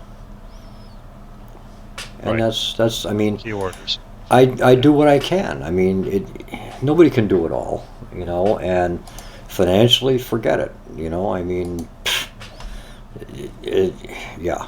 Everybody knows if you're looking to borrow $20, don't go see Papa. He ain't got it. If you could just wave that magic wand. But I have to. The only magic wand you have is advice. Go ahead. But I am resourceful, you know. I mean, luckily for me, the state has given me food stamps, and which reminds me, I don't know how much I'm going to get next month because I just sent a new report in. But I get food stamps, and I make some deals with some friends or one friend on some food stamps, and I wind up making a few dollars here and there. And So, this is where my resources are. I earn no money, and to be honest with you, if there was a circumstance where I would actually run into money accidentally from a situation that I would be in, fate would take me out of that situation so that money would not come in. So, so there you have it. That's just the way it is with me. If there's a way to push money away, it happens. So, I don't get paid to do this. I don't mind doing it. I enjoy it. It's a good 3 hours we have together, and we can share this knowledge with other people. And right. It's that's the bottom line. What more could you ask for? What more could you ask for? You were talking about when you get in trouble and coming home and facing the wrath of God. You'd think, what was the worst thing your parents could say to you when you were a kid that really just brought you to your knees and you knew you done screwed up? Yeah, well, my older brother, the klepto, he took a bunch of rings and stuff down to the pawn shop. He needed some money, gas money, cigarette money, whatever it was, but he needed money. Oh, yeah. And my father found his stuff at the pawn shop because the stuff was missing. And he's like, geez, I wonder where this stuff went. Wedding bands. Oh, yeah. Wedding bands. Every ring they had was down there. Every ring they had. And my father was so upset because he had to buy all that stuff back. Right. And then he had to hide it. So, I feel bad. See, there's another reason why I never had any kids. Because if I had to go through what my parents went through, it wasn't going to work. There was going to be a lot of trouble. I am not tolerant of that. My father was a very tolerant man. You could reason with him, but he was an old guy. He was more like a grandfather to me, Yeah, but my brothers... Your father and my father were World War II vets, man. They were old guys, man. Yeah. And, I lost my father at the age of 26. And I wish I'd gotten to know him better, because that man, I'd like to know a tenth of the math that he knew. That guy could do math, and I mean, you throw a couple of numbers out and bam, he'd have it done in no time. Well, here's the trick to it, he says. Oh, okay. And he'd show you math tricks. And I couldn't absorb all that stuff as fast as he was showing it to me. And now, or even after then, I haven't had my dad for 32 years, almost 33 years. And all the stuff I could have learned from him, would have been great. But, shoulda, coulda, woulda. Sounds like my grandfather. He didn't know algebra like I did in school, but he could build a damn house with just a couple of numbers. Now, the one thing that your parents could say to you that would bring you to your knees, I'm very disappointed in you. When they tell you that, your whole world just kind of spins, because Crushed. you have lost their trust. Yeah. And you have to earn it back. See, my father was a radio man in the Army, okay? He relayed Morse code. And when he got out of the Army, he opened a radio shop, and that's what he did, radio repair and stuff like that. I never knew my father to do anything on radios. I always knew him to do either mechanics or carpentry, okay? He was an electrician for the Bath Iron Works up here, the shipbuilders, okay? He was an electrician for them. He was the boiler man over another place. He ran a boiler. Right. I mean, this guy, talk about multi-talented. This guy knew everything. I don't know how the hell he got all that knowledge into his head, but this guy, I'll tell you, he was just phenomenal. And carpentry, if somebody wanted a set of stairs, he'd go over and he'd measure everything up where it was going to go, and he'd go home and he'd build them. And he didn't care what, if the ground was uneven or anything like that. He'd take the stairs back and he'd set them in place, and they'd fit every time.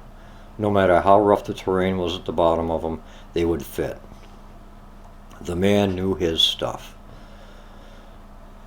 Yeah.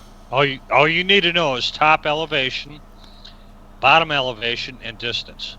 and then go from there.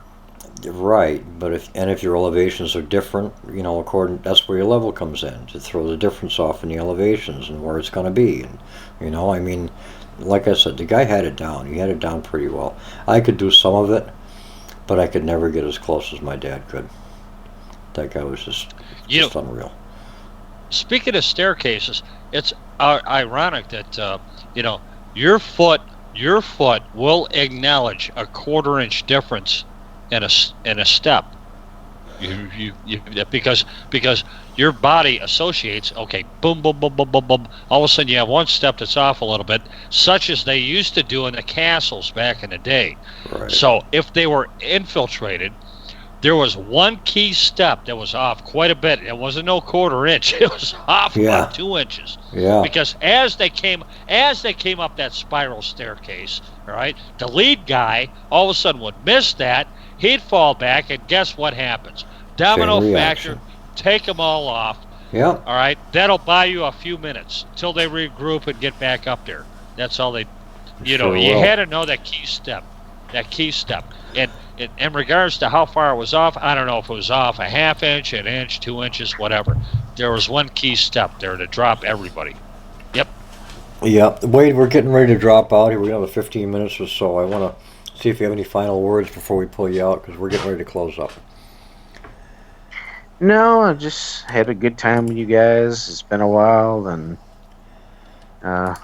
just felt like tonight would be a good night. Just kind of, jump in there and trade a little information with everybody that's listening, and awesome. Say, hey, I'm still alive. Let everybody know, it's been a rough month and a half for me, but starting to get settled in again and finally get everything back under control. If I can just get my blood pressure and diabetes back under control now, everything will be good. There you go.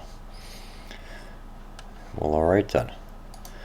All right. Hey, listen, I'm going to go ahead and cut you loose, and we're going to wrap things up here. Thanks for calling in, Wade. It was good chatting with you. Same with you. Take care, Wade. Been fantastic, brother. So, I've got a deal here with the pictures and all that, So, yeah, I was having a hard time pulling your picture in too, with him on the show, because it's just kind of messed up. But anyway, we got the pictures back again. So yeah, it's 3 hours. It's quite a plug here, considering we had no materials to get us started. Absolutely. Just kind of play it all by ear, one step at a time. But we made it through the whole show. No problems with your computer tonight, huh? Yeah, I'm impressed. Awesome. In all sincerity. Wonderful, wonderful. I was hoping it wasn't going to use. Yep. They weren't using you as a sacrificial lamb, you know what I mean, to pull down the show, and the show doesn't come from there. I've been in that position for years, so it's new, man. Yeah, I know where you're coming from. I've been there too. But anyway, any goodness, we've only got a few more minutes. Anything you want to get out there before we fold it up? No, it's been a really cool show. Glad of switching gears, and sometimes you need that, man. It's not. Well, when we're on this subject. Yeah, I mean, you and I, we're kind of the guys. We can go through a telephone conversation, and things are different, Uh-oh, you still there, Skills? Uh-oh. I think I might have said something too soon. Oh, wait a minute. There you are. I think you're there. There you go. Yeah, we got you back.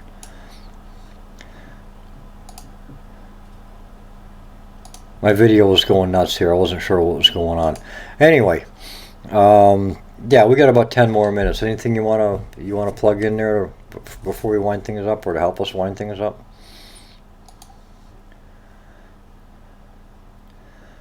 Uh-oh.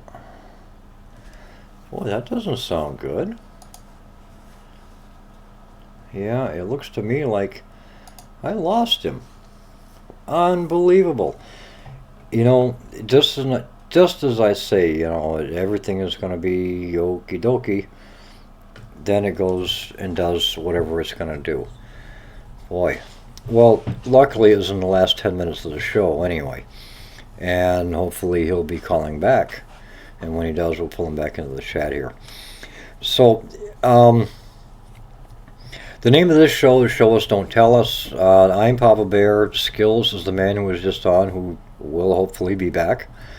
And Mike Bayhouse is normally with us, but he's not with us tonight because, well, he's kind of under the weather. There's been a bunch of this flu stuff going on, and we kind of feel bad.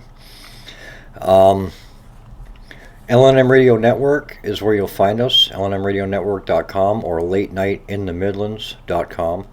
Also our YouTube channel at Papa Bear, that's P-A-P-A and B-A-R-E, is 2 words. And we do our live feeds there on Monday nights the best we can. Last Monday we didn't quite pull it off, but this week we did. And we're always at lnmradionetwork.com. You get the live feed there. And there's a chat and listen button there. Big red button right at the top, chat and listen. We've got some awesome people in the chat room. Come on in and chat and make yourself at home. You can listen to the show while you're there. And there's some great people. There's some really good people there. And while you're there, to help keep us on the air, click that donate button. Every little bit helps to keep the network on the air. Although myself and Skills and Mike, we don't get paid to do this. It's no big deal. We enjoy helping out, and we do get a chance to bring our message to you, which is the big deal right there. You know, so help out the network if you want to. There are lots of archives there. You can go through the archives. Michael Vera with Late Night in the Midlands has been doing this for about 10 years. He's got about 10 years, 9 or 10 years of archives there.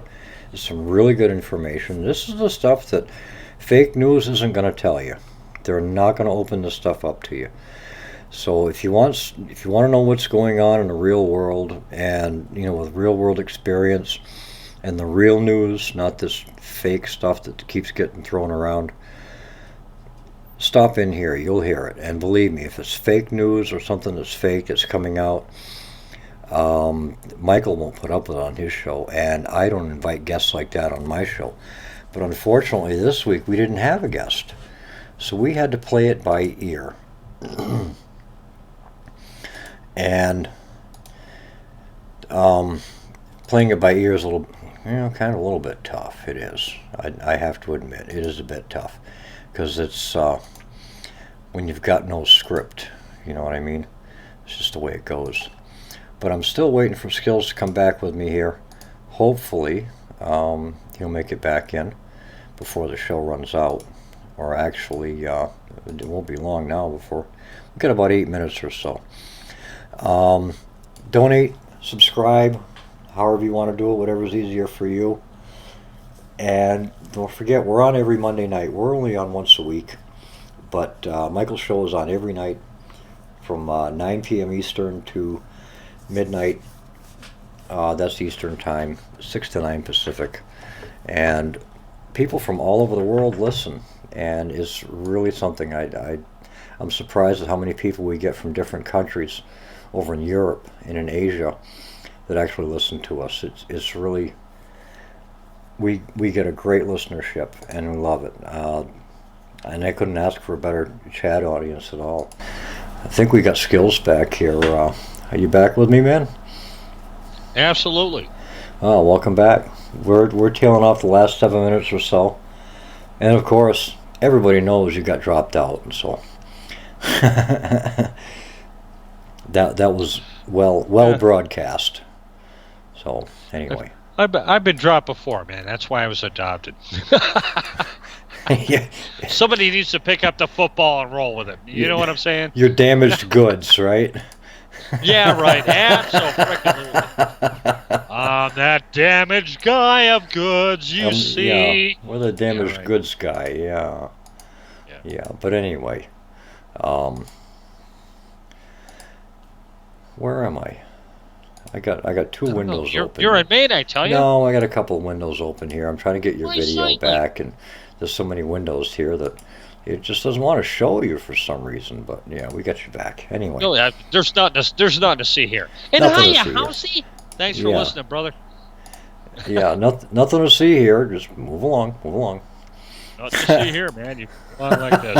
Alrighty then. Moving right along, yeah. But anyway, it's say something. Take over for me here. I've been talking. It's not like me to talk. Anyways, it's I'll tell you what, guys. I don't know what kind of weather you're currently having. It's a little bit out of the ordinary here in Ohio. It's been raining in the 40s, man. Come on, really? January? Which is really, really strange. And not only that, but a buddy of mine out there in Jersey, he's out in Jersey, I tell you. Same thing. You need to be a duck, man. I'm chatting with him on the phone, right? And he pulls up to the, he didn't have an easy pass, so he had to chat with a gal off the turnpike, And he says, man, it's a great weather for ducks, but it's really strange here. Now, how ironic out in Papa's area, well, getting snow and, freezing rain. Freezing 27 freezing degrees. rain's really, freezing rain's really cool stuff. The most dangerous temperatures are when you hit around 35, 34 degrees, especially if you're driving, because when you hit the bridges, there's no telling, man, because that wind blows on that and creates a hockey rink. Now, if you have a decent system involved within your community, such as we do in the north, these guys, they lay down, it doesn't come down so much to salt, period, as opposed to saline solution on the road. And I'll tell you what, the ones that still, the trucks that lay down that salt, it sucks to pass it, man. You better be 2 lanes over. What concerns me is when the temperature's low and you're driving home, and you could see and hear those salt rocks jump off your window. It's like, oh man, am I going to get a cracked windshield? Oh, that part sucks. Yeah, what gets me is if it gets cold up here, like below 15 degrees, they don't put out salt anymore. Salt doesn't work below 15. They put out calcium chloride. I thought it was 12 degrees. That stuff, Right. 12 degrees, yeah. Well, that stuff, I'll tell you something. It turns white all over your car, and you talk about rust. Salt is nothing compared to the rust that a car will get from this calcium chloride. It's really nuts. It's great for melting snow. It's but spraying all over the place. yeah, it's crazy. I mean, your front tires just pick up this slurry and just throw it all over the joint. Yeah, and it sticks to the car, and it starts to eat the paint right away, and So if they're using calcium chloride where you are, you might want to be on top of the car wash thing. Get a little more life out of your car. And if you're going to buy a used car, the ones to look out for the rust, Nissan, believe it or not, the Nissan Sentra, they rust like crazy. Subarus rust like crazy. That's a good plug for Nissan. Okay, the Maximas aren't too bad. The old Hondas, they just rust in the quarters. yeah, Subarus, they rust like crazy. I'm a Honda guy, Acura Honda guy. Yeah, and I mean most of them, they'll rust right underneath the channels, underneath the doors, or right where your door pillars are in the front. And when they're rusted where the door pillars are, that's a lot of body work. You may as well scrap it. You may as well let it go. Anyway, that's it. We're out of time. Last words? Why, good heavens, ladies and gentlemen, out of time on Show Us, Don't Tell Us. And if you had a chance to sit here live and watch a show, God love you. thank you for having you along for the ride. The show will appear once again on YouTube, and due to the good graces of our programming engineer guy, Papa, who's goes through a lot of issues, man, making sure that this stuff unfolds in a proper fashion. So he's our guy. I'm just the other guy. So, anyways, enough said by me. Thanks, guys, for listening. All right. Thanks for listening. You've been listening to Show Us, Don't Tell Us on the LNM Radio Network. Have a wonderful evening.